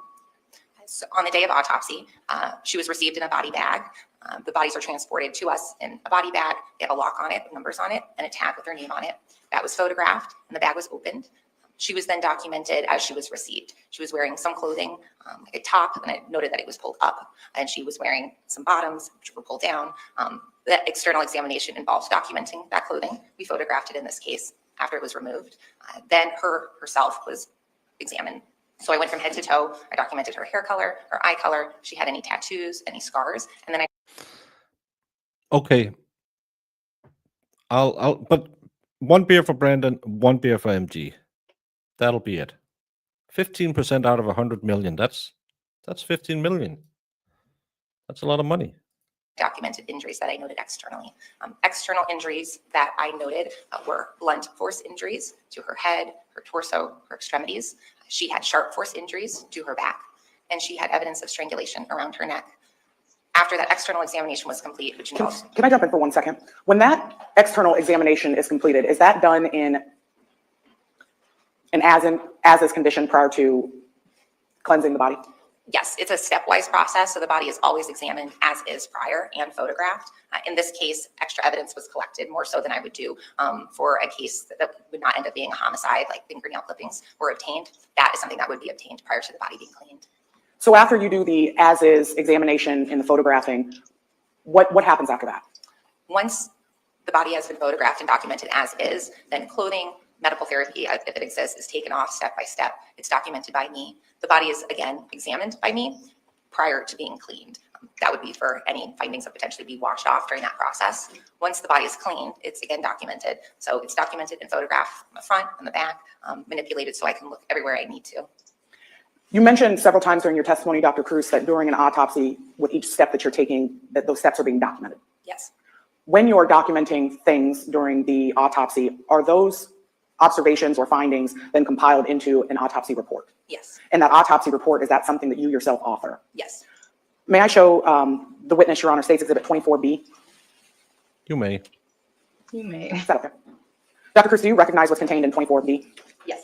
And would you agree that this is a 7-page document? Yes, the autopsy report itself is 7 pages. And you've answered that question. What's contained in 24B, is that the autopsy report that you yourself authored following the autopsy of Melody Hoffman? Yes, it is. Your Honor, the state offers 24B. Any objection to 24B? No objection. Exhibit 24B is admitted. Dr. Cruz, during your autopsy, as you're going through and noting and documenting your findings, are you also, or with the help of an assistant, also photographing things during your autopsy? Yes.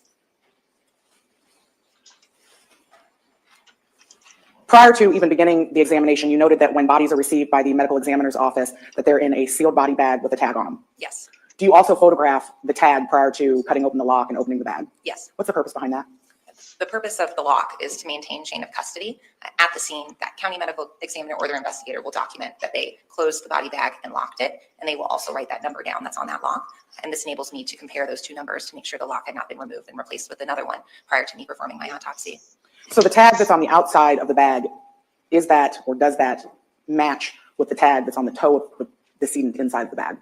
The outside of the bag also comes with a name tag, and then the decedent themselves will also come with a tag with their name on it, and those two should match. And when you receive a body, do you then yourself compare the tag from the outside of the bag to the toe tag of the decedent? I do. During your autopsy of Melody Hoffman, did you develop pathologic diagnoses during that autopsy? Yes. And can you tell us what was or were your pathologic diagnoses? I have a copy of my report. Is it okay? Yes. List them. The pathologic diagnoses, I had 5 main categories. The first was strangulation. So this listed evidence of strangulation from my examination.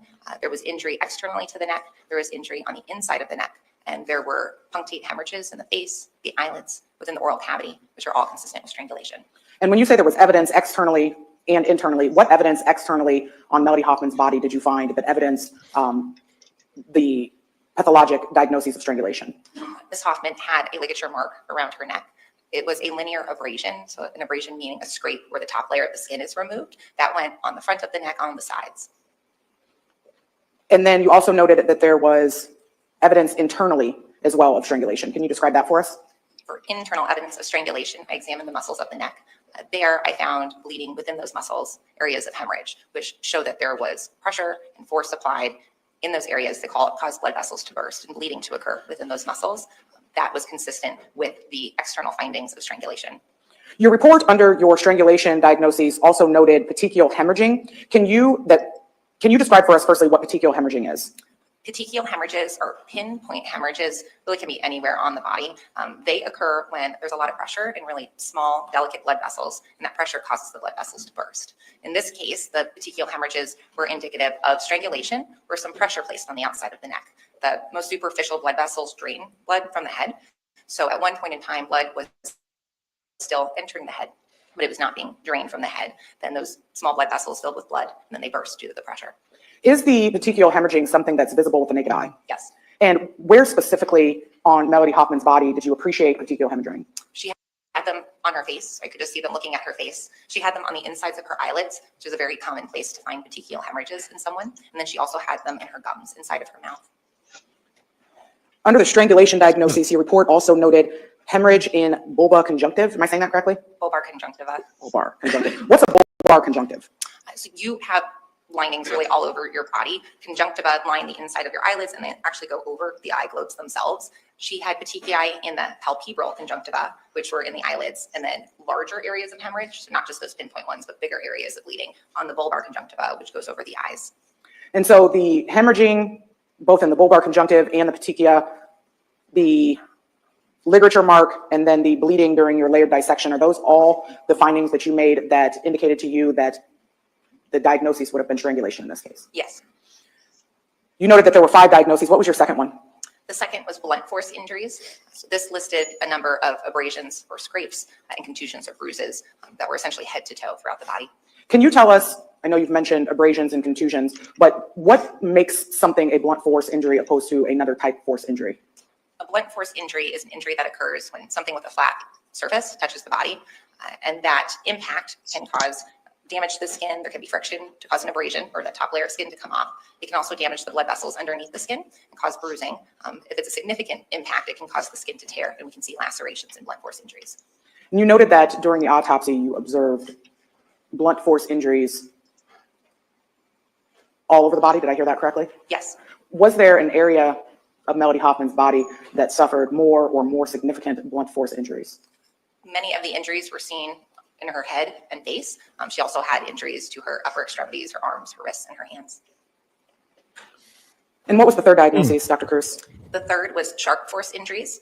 This is where I described cutting wounds and stab wounds to the posterior or the back of her body and then part of her right hand.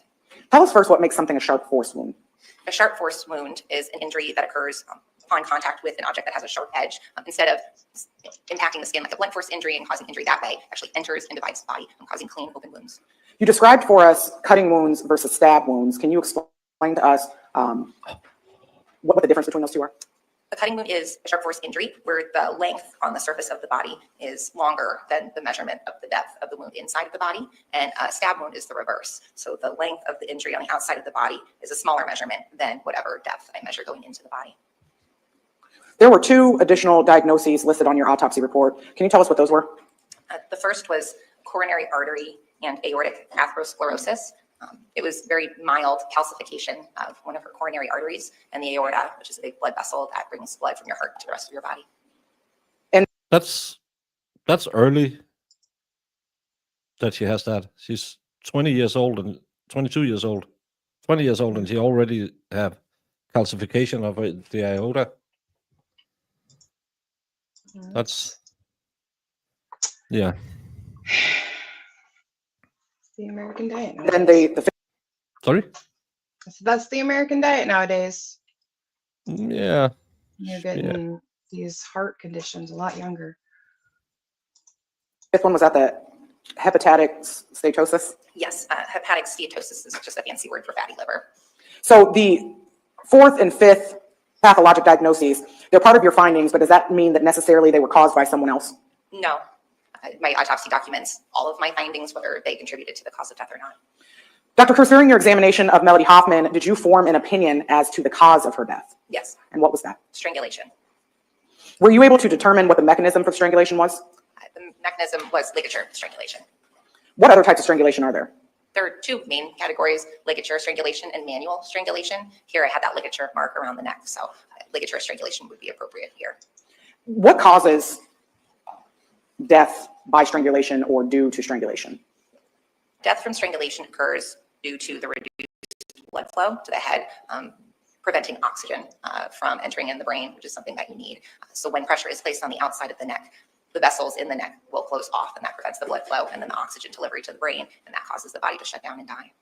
When pressure is put on the neck through ligature strangulation, how long does that take, that you just described, the cutting off of the blood flow, which prevents the oxygen from reaching the brain? How long does that take when someone's being strangled?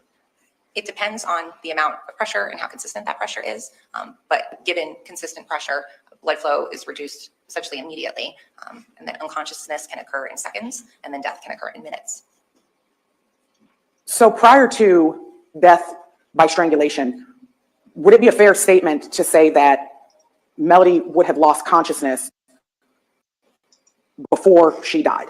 Yes. So to kill her by strangulation, the pressure, or would the pressure to that neck area have to have continued to occur even after loss of consciousness? Yes. If during strangulation, you get to the point where the strangled person loses consciousness and the manner, the rope, is released, will that person live, regain consciousness once that blood flow is returned?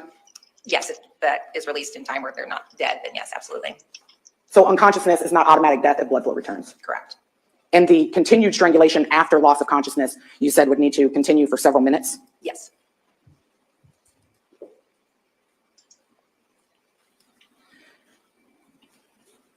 To cause the type of ligature marks that you observed on Melody Hoffman's throat and neck area,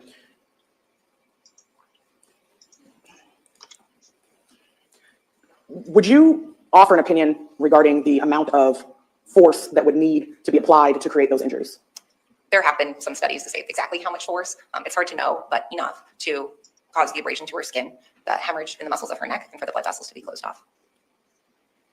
And when you Yeah, this is the last witness. It's the ME, and we are going to listen to a lot of not so nice things, and then we're going to have a very long break, and then it's going to be done. say the abrasion to the neck, Yay. you noted that an abrasion was removal of a layer of skin, correct? Correct. And then also the internal injury of the muscle tissue damage inside the throat. The hemorrhage, yes, and muscles. So this strangling object would have had to been pulled pretty hard. Yes. Based on the observations that you made regarding the injury to the neck area and literature marks, are you able to form an opinion as to where the strangler would have needed to have been standing to accomplish this pattern or this type of injury? I can't tell exactly from my autopsy exactly where people were located, but the ligature mark itself existed on the front of the neck, slightly on the left side of the neck, and significantly on the right side of the neck. So a lack of injury to the back of the neck, would that suggest to you or be consistent with the strangler standing behind Melody Hoffman at the time that she was strangled? That's a reasonable interpretation, yes. Were you able, Dr. Cruz, to form an opinion? We have cause of death being strangulation. Were you able to form an opinion as to the manner of death in this case? Yes. And what was that? Homicide. Can you tell us what a homicide is? Homicide is a medical term, and it means death at the hands of another. During this autopsy, you took several photos, or several photos were taken. Yes, we took many photos. Your Honor, I would like to show the witness State's Exhibits C through V, please. The 24 C through V? Yes, sir. Just scrolling through them quickly, Dr. Cruz, do you recognize these as photos that were taken during your autopsy performed on Melody Hoffman? Yes, I do. And do these photos fairly and accurately depict the findings made during your autopsy? Yes. Do these photos assist in you performing the autopsy, being able to go back and review your reports and opine opinions related to the autopsy? Yes. Your Honor, the State offers 24C through 24V. Any objection? I just didn't catch the letter of the second or the last exhibit. V like Victor.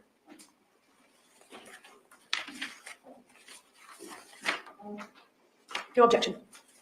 Exhibits 24C through 24V are admitted. May I have permission to publish exhibits, Your Honor? You may. Publishing now.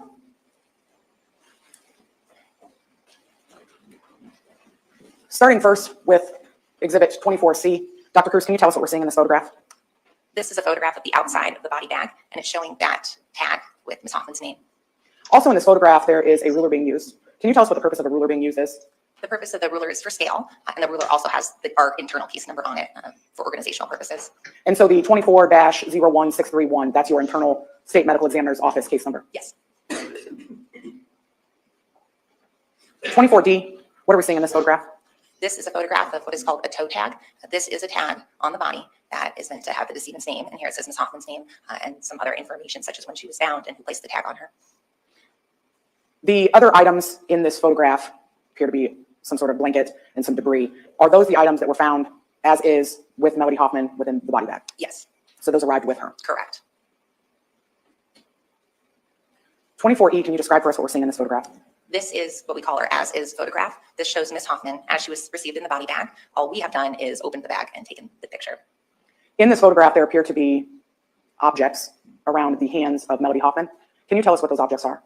Her hands are encased in brown paper bags. The purpose of putting the hands in bags is to protect them during transportation. There can be blood or condensation within the body bag. Placing the hands within the bags protects them in case evidence needs to be collected at autopsy.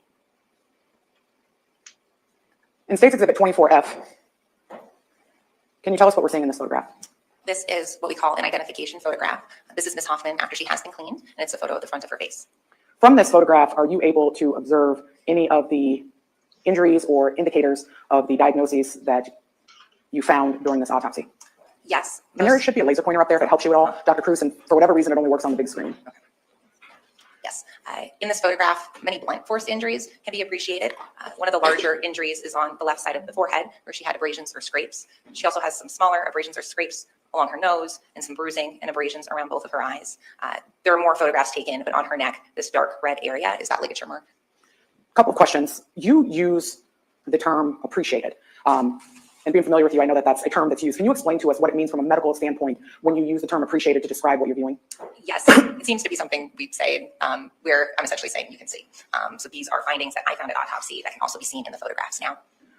Earlier, when you were discussing petechia or petechiae, you noted that or testified that they were visible on Melody's face as well. And I can zoom in if you need, if that would be assistive to you. Do you see from this photograph any signs of that petechial hemorrhaging? The petechial hemorrhages are difficult to see in this photograph. The lighting isn't the best, but there are some. If we look on this left upper eyelid, this tiny little red dot, and some tiny little red dots here, those are all considered petechial hemorrhages, and they'll be better appreciated when we look inside of her eyelids.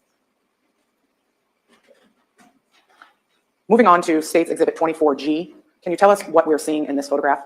This photograph is of the right side of Ms. Hoffman's head. Here, I was demonstrating that ligature mark from the strangulation. The ligature mark goes from the front of the neck all the way onto the right side of the neck. The darker red areas are more significantly abraded skin, where we've lost that top layer, and there are some more superficial abrasions or marks here, moving all the way onto the right side of the neck. Would the difference in the degree of the abrasion be explained or contributed to the amount of pressure that's on that particular part of the neck? Yes, it's an indicator of pressure, force, amount of friction. So as we get closer to the back of the neck, this right side of the neck area had less force or pressure being applied to it than the front area. Yes. 24H, can you tell us what we're seeing in this photograph? This is the left side of Ms. Hoffman's head. Here, looking at her neck, we see some of that ligature mark on the front of the neck, moving slightly onto the left side of the neck, but then we lose it as we move more toward the left. Here, we can also see more blunt force injuries, injury to the left side of the forehead that we saw when looking at the front of her face. And these are two injuries here below her left eyebrow on her left temple cheek area that I call patterned injuries. I'm going to ask you more about the patterned injuries later.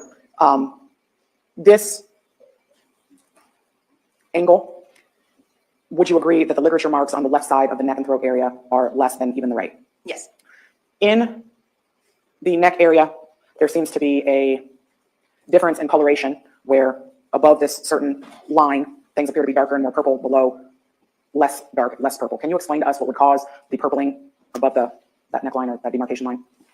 That purple discoloration indicates congestion. So those blood vessels, some of which burst and cause the petechial hemorrhages, are filled with blood. And we can essentially see that blood on the surface of the skin, and it causes that discoloration. And that congestion, is that congestion caused or as a result of the blood flow being cut off during the ligature strangulation? Yes. So this would be pooling of the blood that can't get back down. Yes.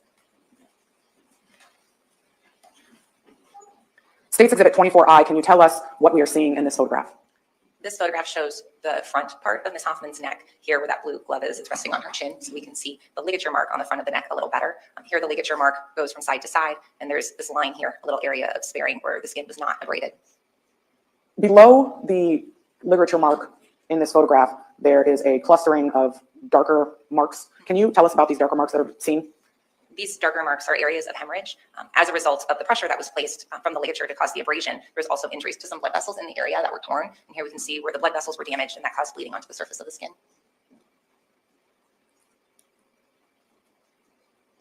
24J, can you tell us what we're seeing in this photograph? This photograph is highlighting blunt force injuries. This is the left side of the face, and we have blunt force injuries, abrasions, and contusions or bruising on the left side of the forehead, around the left eye. There's some on the left side of the nose, and then below the left eyebrow and to the left of the left eye are those patterned injuries that I had mentioned. And also, ruler that gives you perspective or proportions for these injuries as well? Yes. The darkening seen on Ms. Hoffman's lips, is that also injury related?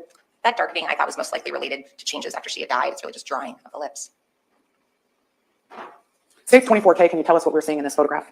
This photograph is showing the underside of the eyelids in Ms. Hoffman's right eye. These forceps are pulling up the upper eyelid, and then the blue glove here is pulling down that lower eyelid. The lower eyelid best shows those petechial hemorrhages within the conjunctiva. Here we have these little red dots, and those are all petechial hemorrhages. And those petechial hemorrhages are indicative to you of the cause of death? Yes, they were associated with her strangulation. Tell us what we're seeing in 24L. 24L is showing the petechial hemorrhages within Ms. Hoffman's gums. There's one of the larger ones can be seen here where I'm circling it. And she had these petechial hemorrhages also as a result of the strangulation. I know that you noted that the petechial hemorrhages show up in the form of dots. Is there anything significant about the bluing, which I'm going to describe them as lines, for lack of a better term, along the gum line into the lips? Those lines represent blood vessels. They might be a little darker because she is congested, but those vessels do belong there. Stage 24M, can you tell us what we're seeing in this photograph? This photograph shows Ms. Hoffman's back, and these are where the sharp force injuries were identified. On her back, I counted at least 30 cutting wounds. So there are those longer lines here that are intersecting, and then 5 stab wounds, which are these shorter ones here. From this vantage point, are all 5 of these stab wounds visible? Yes, I can see them on my screen down here. There are some to her left down at the bottom there.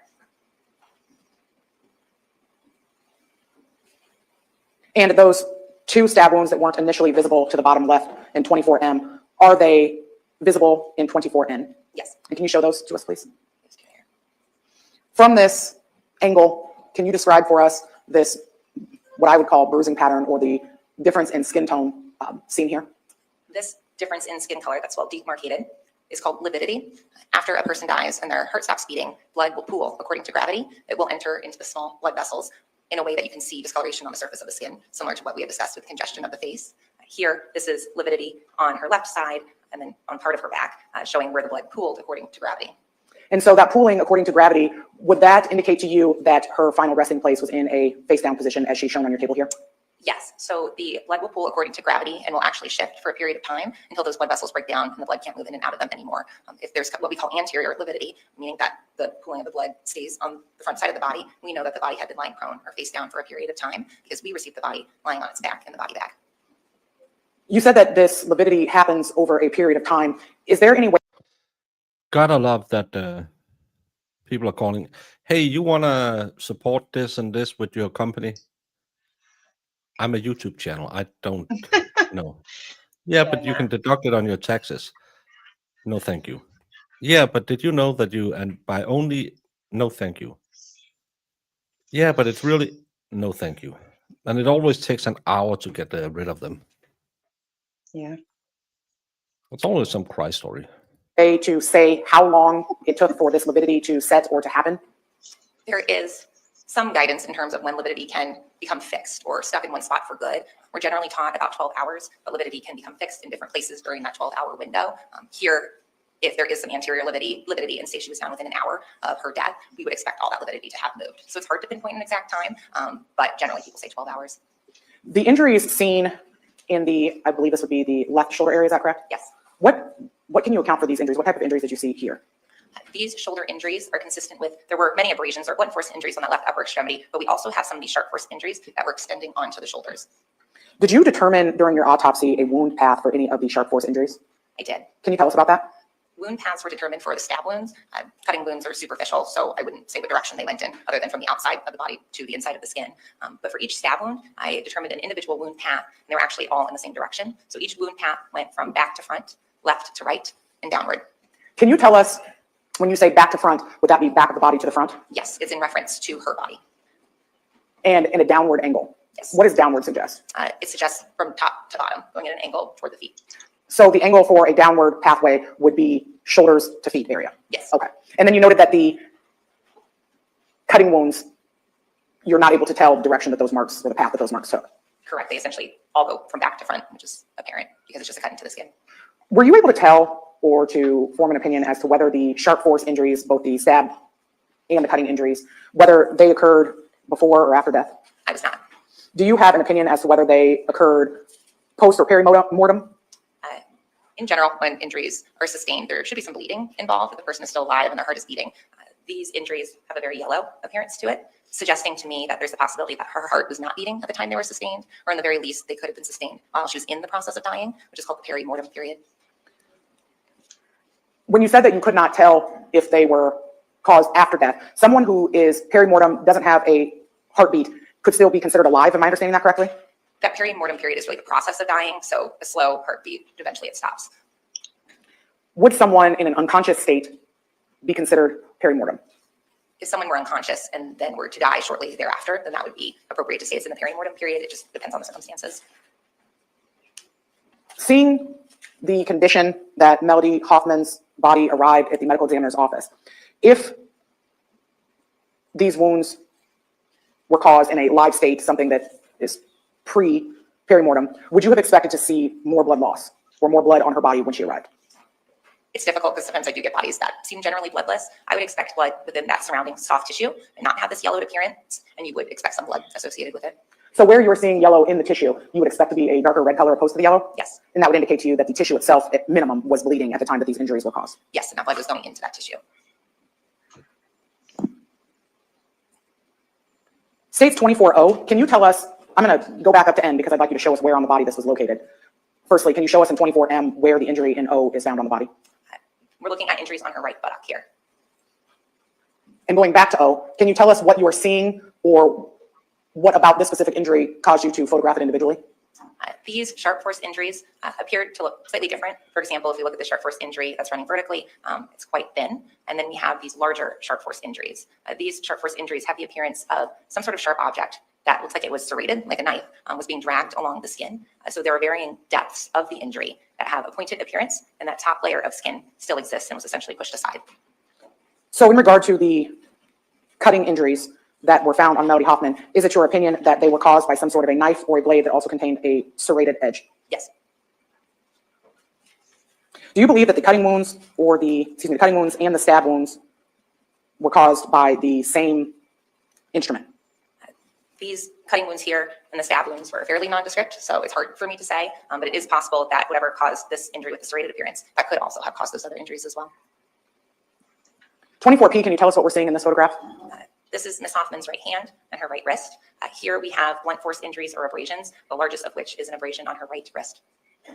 Above the abrasion that you just circled, there seem to be, I would say, 3 darker spots. What, if anything, can you say about those? There was bruising associated with these abrasions on her right upper extremity. It can be difficult, as we saw with that lividity, to know for sure if they're all consistent with contusions or if I don't know why it's a thing with that upspeak, but it seems like it's a certain demographic of women who talks like that. Didn't they used to call it the Valley Girl accent or something like that when they always had to talk like this? So everything sounded kind of like I'm like asking. Hey, crispy bacon. This is brutal. Yes, it is. some lividity, but there was definite bruising on this right hand. And the dark spot that's noted or visible in the abrasion, is that a tattoo? Yes. 24Q, can you tell us what we're seeing here? This is Ms. Hoffman's right hand. Here, that discoloration on the backs of her fingers can be better appreciated and is consistent with bruising. This photo is meant to highlight additional sharp force injuries or cuts that were on her right hand. There are some V-shaped cuts on her fingers right here, and on the side of her hand is a deeper cut.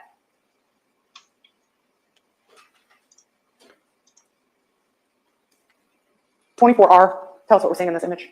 This again is Ms. Hoffman's right hand. This shows that deeper cut a little better and some additional injuries moving up that pinky finger.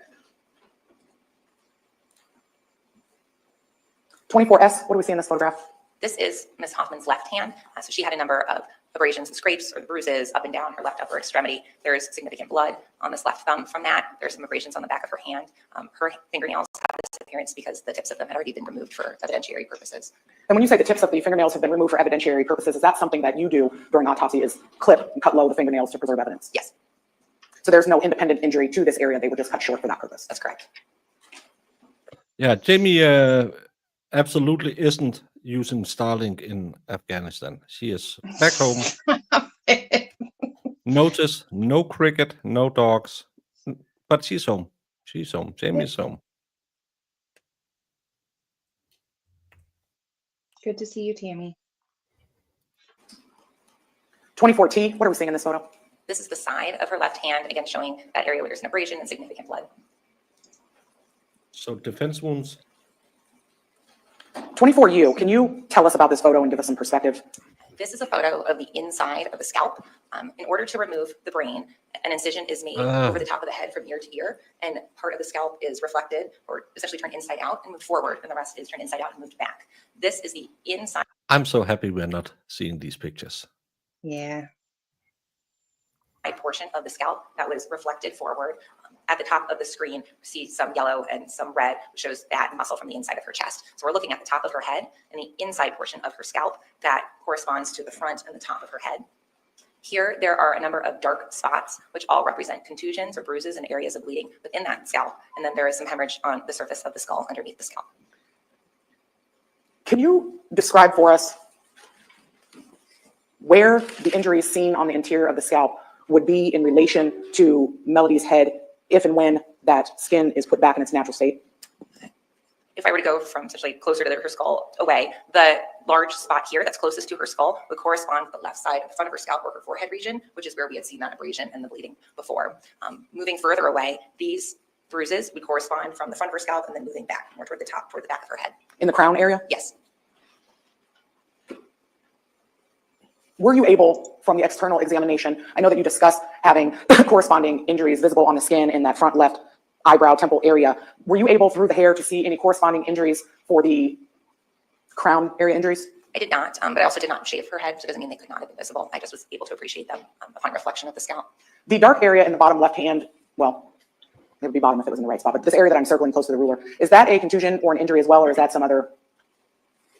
That appears to be a contusion as well. The bleeding was variable, so some areas were darker and some were lighter. And to be clear, that area would be corresponding to the back left lower side of the head? It would be the left towards the top back. That incision is made over the top of the head, and that's toward where that incision would be.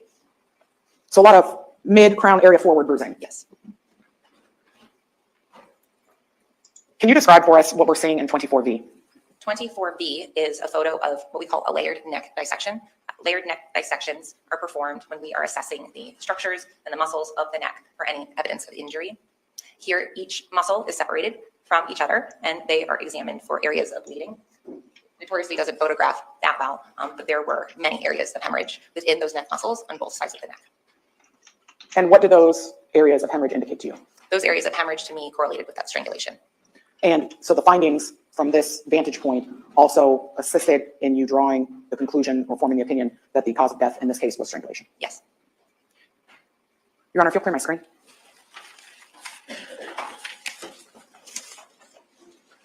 Dr. Cruz, as part of this investigation, were you asked to compare some potential weapons to the injuries that you observed during autopsy to form an opinion as to whether or not those specific weapons were consistent with the injuries you saw? Yes.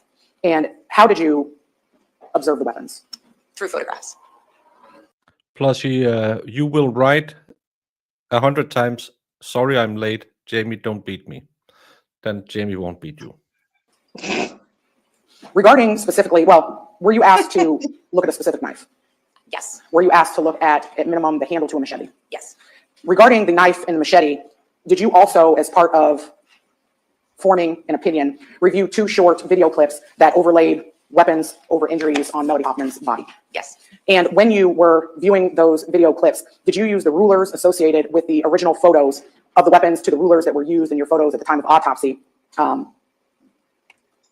make sure that the scale during the comparison was correct? In my opinion, it appears that the scale seemed appropriate. Did you find that viewing those clips helped you form an opinion as to whether or not the weapons you were asked to consider were...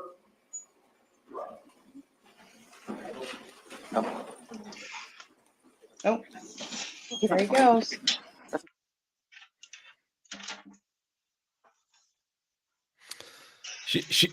She's an ME, but she does have a medical degree. Why isn't she going over there helping that fella out? I think she's saying something and they probably told her she's good. No, she was just sitting there and then they cut the audio. Well, I just seen her mouth moving like towards them. And Judge doesn't seem like he's moving either. No, it's just, can we get on with it? So that's from 6 to 12 until 10 to 2. So 2 hours lunch break. Someone passed out in the courtroom. I don't know any more than that. I just know that all of a sudden everyone starts being very quiet and someone must have passed out or something because they say he's not responding. That's the last thing we can hear. So, oh, she didn't jump up. That was the court reporter behind her who jumped up. She just did like, I'm sitting back down again.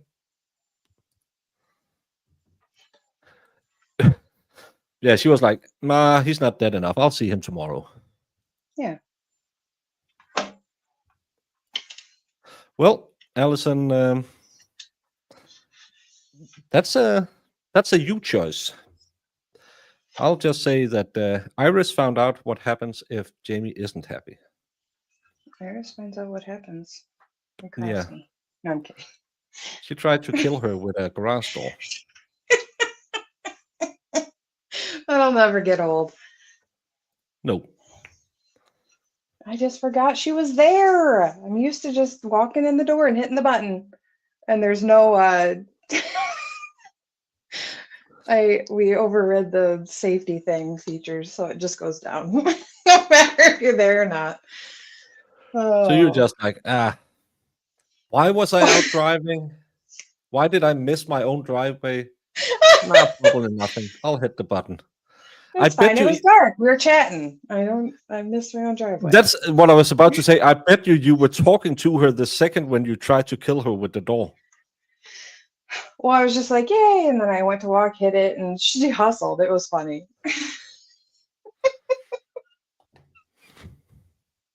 Yeah, it was a juror who dropped, but we don't know what, if anything, happened. Yeah. No, it's one of the jurors. So it happens. Iris is still traumatized. Get over it, Iris. I'm kidding. It was funny. It's a good story. Yeah. I traveled 2,000 miles to meet my friend, and then she tried to kill me. Great story. This is a great story. I made up for it. We had fun. You made her watch Leprechaun Back to the Hood. I did not. She wanted to, and I refused. That's not the story Iris tells. Slaughter, you can continue with your examination. Thank you, Judge. Dr. Cruz, before we took our break, I was discussing with you the short video clips that you viewed in forming an opinion as to whether certain weapons were consistent with certain injuries. And I think we left off at the point where I was asking you if those clips helped you form an opinion as to whether or not the weapon shown to you caused the injuries to Melody Hoffmanin. Yes, I viewed the videos, and from the videos and viewing the photographs on my own that had been provided, I determined that those implements could have caused the injuries to Ms. Hoffman. Your Honor, the state offers 24W and 24X.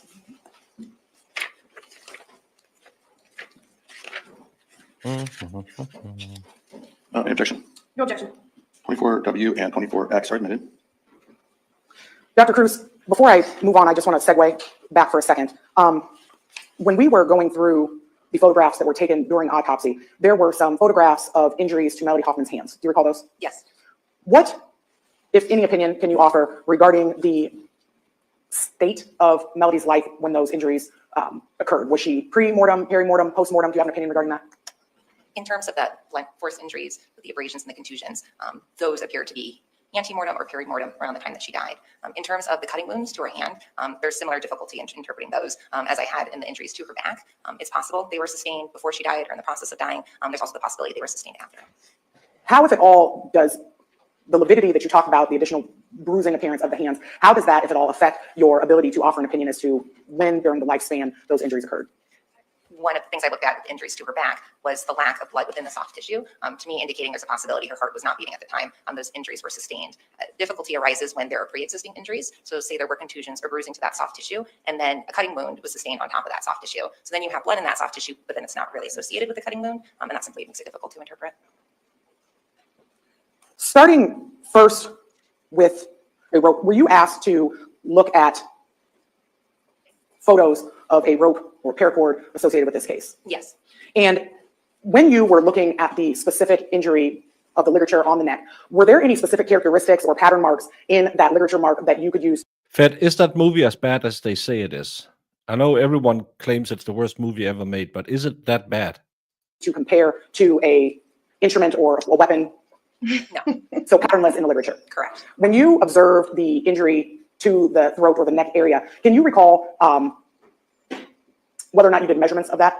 I did. I measured the ligature itself and its location on the body, such as the distance from the top of the Thanks, head. Brandon. And what were the measurements of that injury?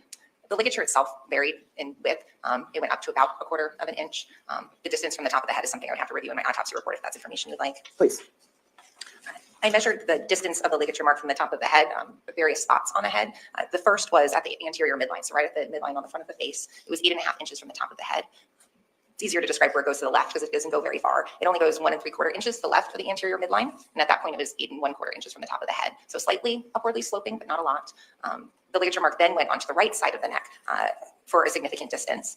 It passed the right ear at 8 inches from the top of the head and then faded where I couldn't see it anymore at 7 inches from the top of the head and 5 3/4 inches to the right of the midline. So much more to the right of the neck and then higher up. So upwardly sloping. When you are describing the distances or the measurements from the injury to the top of the head, when the measurements get shorter, the further away from the center of the throat that they go, does that indicate to you that the strangling object was in an upward angle when it was being pressed or pulled against that neck area? Yes. And you said that the literature itself was approximately 1/4 inch? Yes. Your Honor, may I have permission to republish for the jury and to show Dr. Cruz State's Exhibit 18 QQQ? You may. Dr. Cruz, I'm going to show you what was submitted and offered to the court as State's QQQ. Do you recognize States. Pew, pew, pew.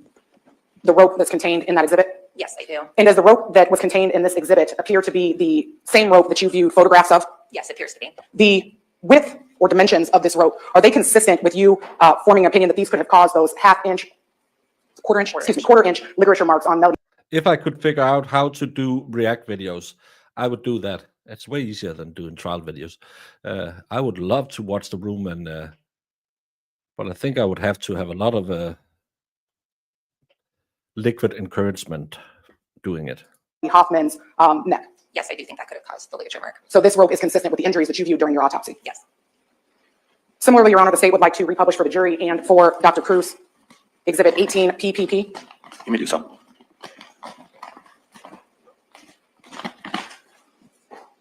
Dr. Cruz, I want to show you what we have admitted as evidence as 18 PP. Do you recognize the knife that's in this box? Yes. And the knife that's in this box, is this the knife in which photographs you viewed in forming your opinion related to this? Yes. Was this also the knife that was contained within the video clip that we discussed briefly? It appears to be yes. Okay. And just to be clear, on this knife, do you see straight edge as well as serrated edges? Yes, I see both.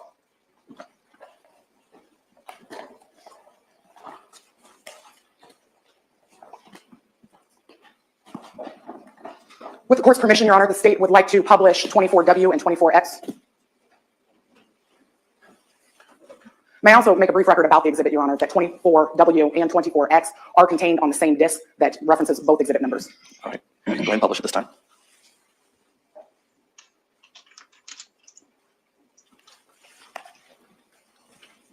Dr. Cruz, looking first at 24W, would this be a photograph or is this a photograph that was taken of Melody Hoffman during her autopsy? This photograph is. And the smaller photo that's overlaying that, is that the handle to the machete that you were asked to make an opinion about? Yes, it appears to be yes. And if I understood your testimony earlier, the scale of the machete handle and the scale in which the autopsy photo are zoomed to, you said would be a fair scale? It appears fair to me, yes.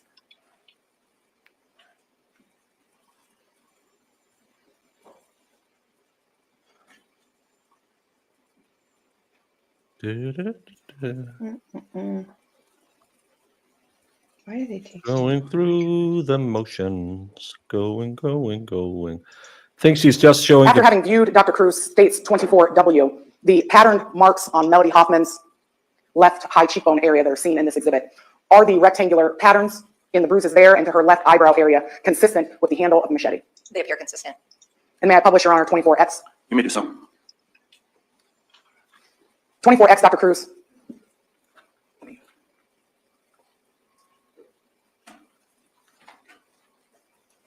Dr. Cruz, in this photograph, is this the injury that you pointed out to us just above the right buttocks area of Melody Hoffman? Yes, it was on the right buttock area. And the white ruler shown in this photograph, is this the ruler that was used by yourself during that autopsy? Yes. The photo of the knife, which in its form before I play it is a little more difficult to see, but does that also have a ruler associated with it? It appears to, yes. And did the inch marks on your ruler and the knife ruler match up? They do appear to match.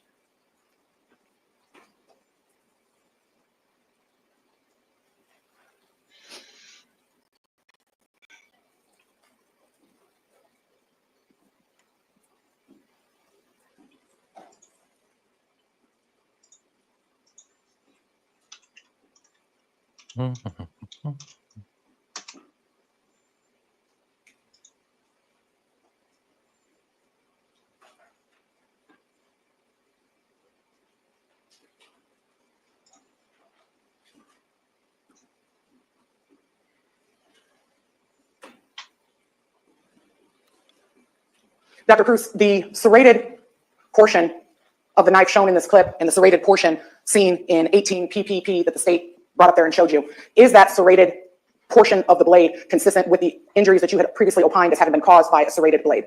I do think it's possible these injuries could have been caused by that knife. And so the knife shown in this photo, the knife shown in the box, is it your opinion that they are consistent with the injuries seen on Melody Hoffman's body? Yes.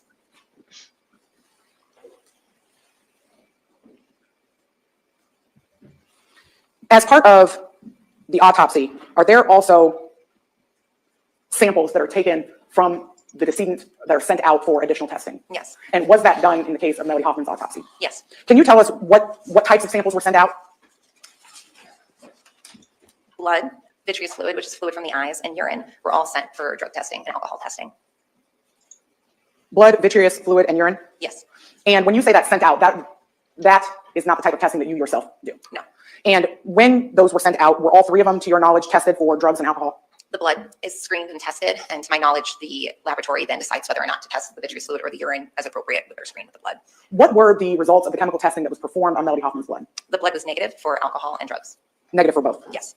Were there any other laboratory studies done in this case, specifically as it relates to her blood being tested for the HCG? Yes. Can you tell us first what HCG hormone is? HCG is something that is produced when an egg is fertilized. The embryo starts producing this hormone, and ultimately that hormone can be used to see if someone is pregnant. There was a request for me to test for that hormone, for that substance within Ms. Hoffman. And so at the point in time where the embryo is fertilized, HCG starts to be produced by the body naturally. Yes, it's produced by that. Is that number an ever increasing number throughout a pregnancy? Yes, it should, and it can be tracked if there are issues with the pregnancy, if it's not increasing, so yes. And was there HCG present in the blood sample that was tested? Yes. Now, during the actual autopsy, do you personally examine the internal organs of the body as well? Yes. And does that include the uterus? Yes. During the internal examination of Melody Hoffman, did you see any physical signs in her uterus of a pregnancy period? No. And what does that indicate to you if there's HCG present but no physical indication in the uterus of pregnancy? Well, her level of HCG was 7.3. The reference range is 0 to 5 would be considered normal, so it was low. That coupled with the absence of what I would say is a grossly identifiable pregnancy, there are two most likely options. One is that she was so early in her pregnancy, I simply couldn't see it. Two was that she was previously pregnant, no longer pregnant, had HCG in her system, was slowly clearing it, and had just not completely cleared it. And when I saw her, she did not have a pregnancy. So if she was... So she had been pregnant shortly before, maybe. Maybe, yeah. Because the amount was so little that it wouldn't really show up. Yeah. Yeah. Was brand new in a pregnancy, how many weeks are we talking here where you wouldn't be able to physically see something in the uterus? It would be very early on, say 2 weeks would be appropriate. If there was a pregnancy that, for whatever reason, ceased and there was a miscarriage, would the HCG levels in a person's blood then start to decrease? Yes, they should. That's not something that goes from 10 to 0, right? Correct. It's something that your doctor can actually track over time. So it would show a steady decrease in the numbers. It should decrease, yes.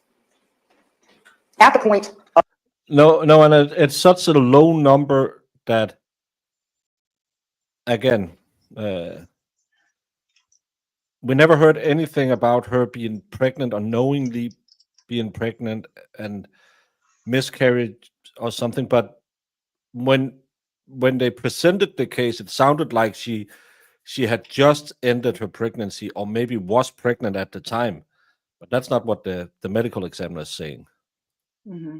Of miscarrying a pregnancy and a period happens, once that miscarriage, for lack of a better term, is flushed from the body, it's still possible to see HCG in the blood? Yes. Okay, so even after a period, those numbers could still be present and declining? Yes. So are you able to opine specifically whether she was newly pregnant or having recently experienced a miscarriage? I cannot tell, no.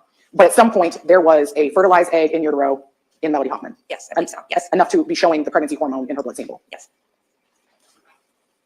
And we know from her mother she was on some kind of prevention plan. So It could have been, she totally could have not known. yeah, so maybe something stuck and then it got flushed out because she was also doing what she could to prevent it. So maybe it was like a fake pregnancy or whatever you would call it, where you maybe fertilized the egg, but then it'll expire soon after because you're using something to try and get rid of it. I don't know. Maybe. I never had SMEC, so I don't know how it works. I mean, there's lots of reasons.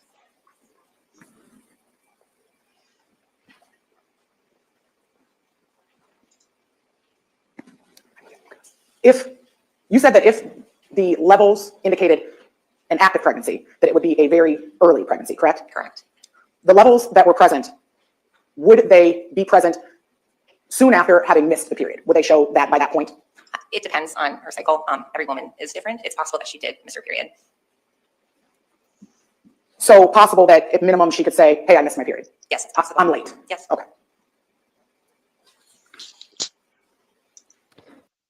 But again, Jamie, I never tried that funny inverted tango that you do. If you're on your pregnancy suppression, whatever it is, Mm-hmm. can't it be a little spotty when and if you get your period? So Well, yeah. I mean, in general, and probably most of the women in here can attest to it. I mean, there's very few women that are that regular. And especially if you're on birth control, you're not really that regular. And a lot of times, a lot of birth controls take it away. So you don't even, you might spot, but you don't have like a regular period. So you no, won't you'll even have a know. couple of days where you'll have some of the symptoms, not all of the symptoms, and then Yeah. yeah. So, and if you're really stressed, like you could prolong like not having one for a long time. Like that happens all the time. Yeah, and with her calcified aorta and a fatty liver, she wasn't living the best life. Yeah, and if your health isn't in great, like a lot of times I know people that just don't have theirs like ever, and then once in a great while, and I'm like, how do you live that way? But it happens. What is HCG? Isn't that the pregnancy hormone? Jamie, you work with pharmaceuticals. I am a don't big. know. Yeah, but I don't work with. I can tell you what gluten is.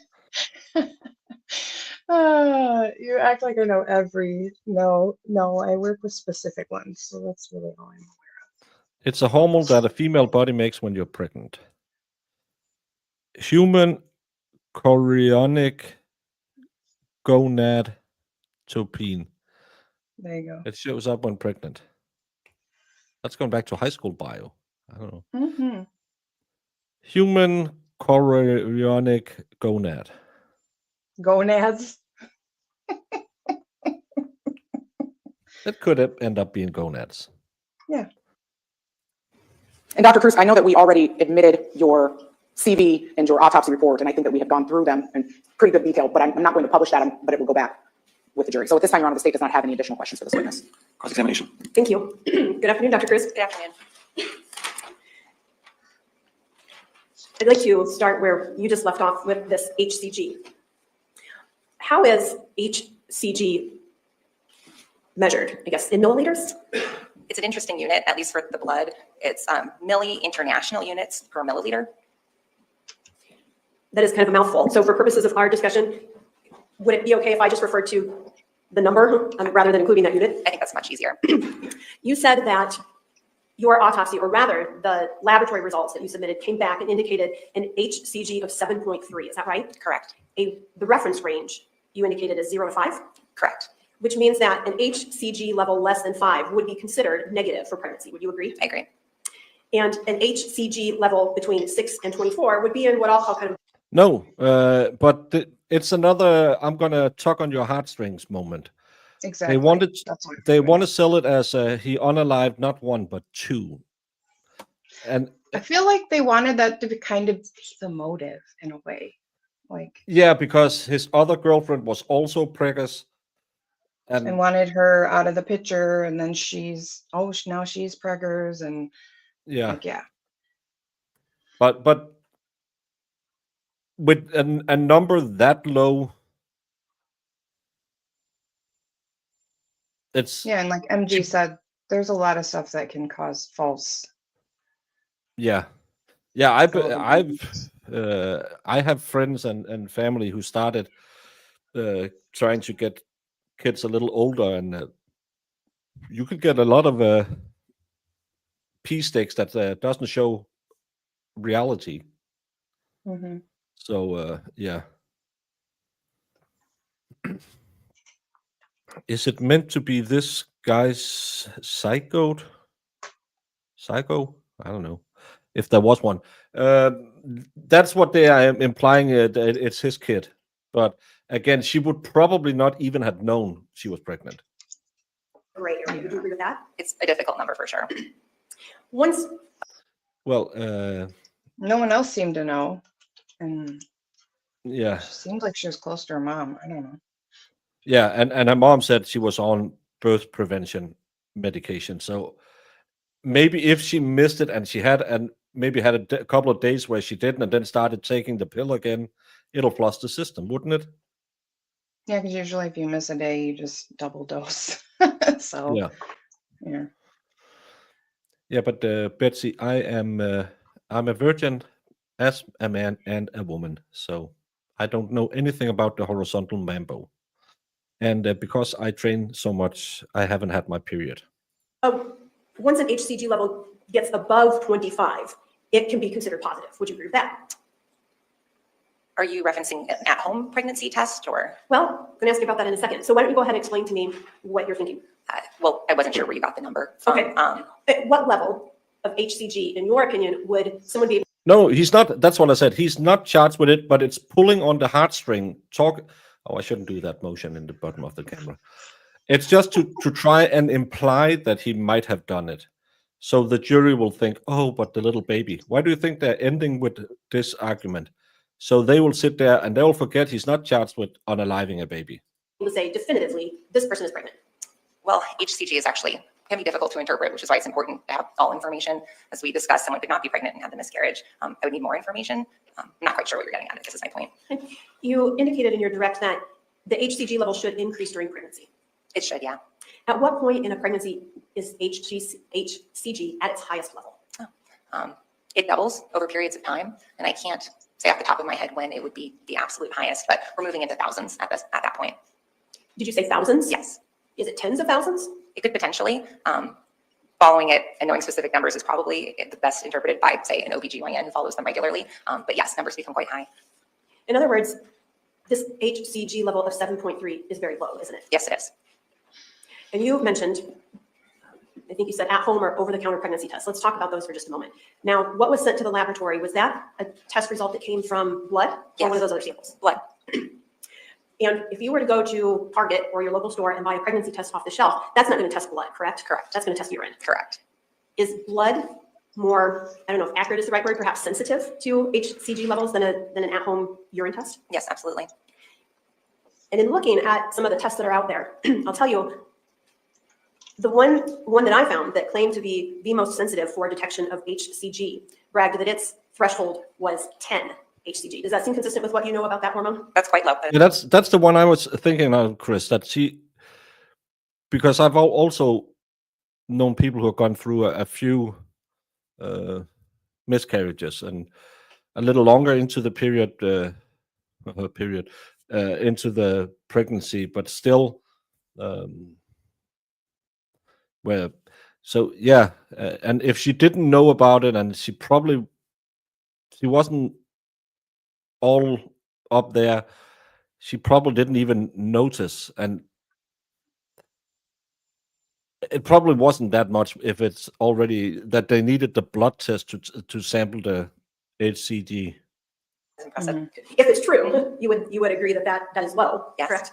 And so what? Laura Owens is someone that you will hear a lot about on MG's channel.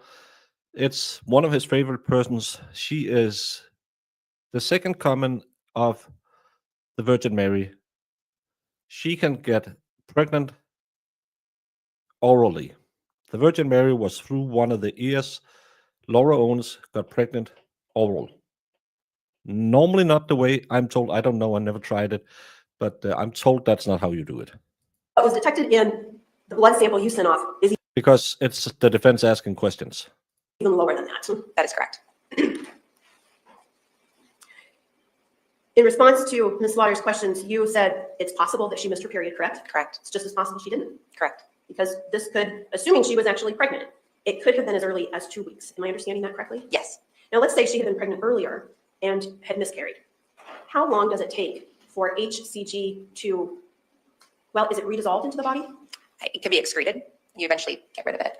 How long does that take? It depends. It depends on how high it is to begin with. Each person's different. If there's concern, a doctor can even track your levels to make sure it's going down. With the information that you have, you cannot say that she was pregnant at the time of your autopsy, or at the time of her death, rather, correct? Correct. You can't say that she had been pregnant at an earlier time and miscarried, correct? Correct.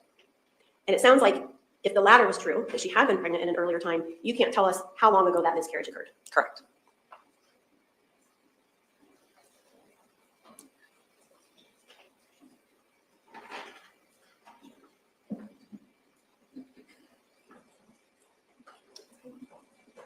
Dr. Thank you. I don't have any more questions. Thank you. Redirect. Just briefly, Your Honor. Dr. Cruz, I want to make sure that I understood your testimony. HCG comes from a fertilized egg, right? Correct. So it's never going to be in the blood unless there was a pregnancy. There are tumors that can produce it, but with my autopsy, I did not identify a tumor. So for Ms. Hoffman, yes. Okay, you would have seen the tumor during your autopsy. Yes. Okay, so for Ms. Hoffman, there's no tumor that created it, so it had to have come from a fertilized egg. Yes. Okay. Ms. Eimerman asked you some questions about the accuracy of blood being greater than the accuracy of urine, right? Correct. And that even an at-home test, the best one that she was able to find, could detect HCG levels at a 10, if I understood her correctly. But that would still be through urine, right? Correct. There's no at-home tests that are testing blood. Not that I know of. Okay, me either. Would you also agree that a test ran through a certified and qualified lab is going to be more accurate than any at-home test? Yes, I believe so. So if an at-home test that tests for urine can pick up a 10, it's not that surprising that a certified lab that tests blood is going to pick up HCG at a 7.3. Yes, it should. Okay. You also asked whether if you could say for sure that there had been a pregnancy versus a current pregnancy versus a miscarriage, right? Correct. But you can't say either way. Correct. I cannot say either way with certainty. Both are possible. The only thing you can say with certainty is that somewhere recent enough to still show up on an HCG test, Melody Hoffman had a pregnancy. Yes. Okay. I don't have anything further. Cross. Thank you. Doctor, with a 7.3 HCG level, there is no, so let me rephrase that. If Melody Hoffman was pregnant at the time of her death, and you identified an HCG level of 7.3, there is no over-the-counter pregnancy test that you are aware of that would detect through urine an HCG that low, correct? Correct. Nothing else. Thank you. Redirect. No, Your Honor.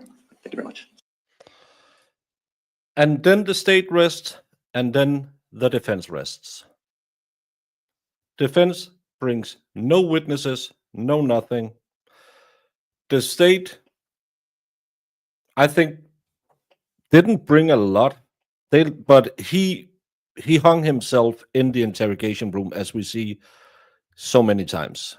That's how I see this case.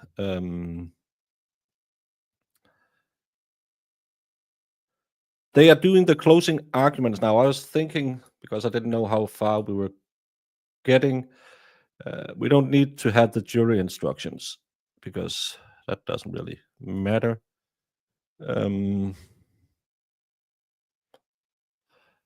Should we do the jury instructions now? Not the jury instructions, the closing arguments now, Jamie, and then end after that, or should we take a break now and then come back? Should we just get on with the closing arguments and then I can make dinner later? Jamie doesn't want to talk to me. Jamie doesn't want to talk to me. Sorry, I was talking. I said, get on with it because I have my meeting at 1 today, so I'll have to pop Okay. in anyway. I'm going to ship you over to another stream just because then it'll be in the correct order if anyone ever goes back and watches this. But I'm going to end this stream. You will be shipped over to the closing argument stream, and we will pick it up after a short bio break where we will go directly into closing arguments. We won't waste time listening to the jury instructions because it's just rambling. Yep, Right, then we Jamie? can be on Verdict Watch. Sounds good. I don't know if I'm going to be on Verdict Watch. I need to make dinner at some point. No, I don't I think- just mean it'll be Verdict Watch after that, hopefully. Yeah, then we'll pop live when a verdict is in. Yeah. Absolutely no defense. They rested. As Brandon said, he told them something that made it impossible for them to put on a defense. They gave him the best possible defense. They asked a few questions that could potentially raise some doubt, but he talked too much in the interrogation room, even though he wasn't under oath. They couldn't put him on the stand and make him tell another story. So defense will probably go very far in the closing arguments to spin a tale. What's for dinner tonight? I am having some wraps with some. I like shredded cabbage and a little bit of meat, some cheese, and some habanero chunky salsa. I mean, at least try. Well, they did try. They asked some questions.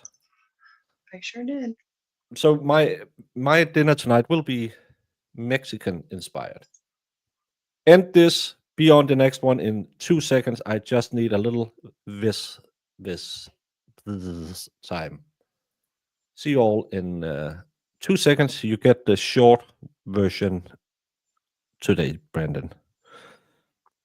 Where is it? There it is. While I'm waiting for this, did you, whether it's true or not, believe that Mr. Randolph had slept with your wife? I wouldn't care. You wouldn't have cared? No. Did you believe he had slept with your wife? No. Did you believe he slept with your mother-in-law? Probably did. Everybody has.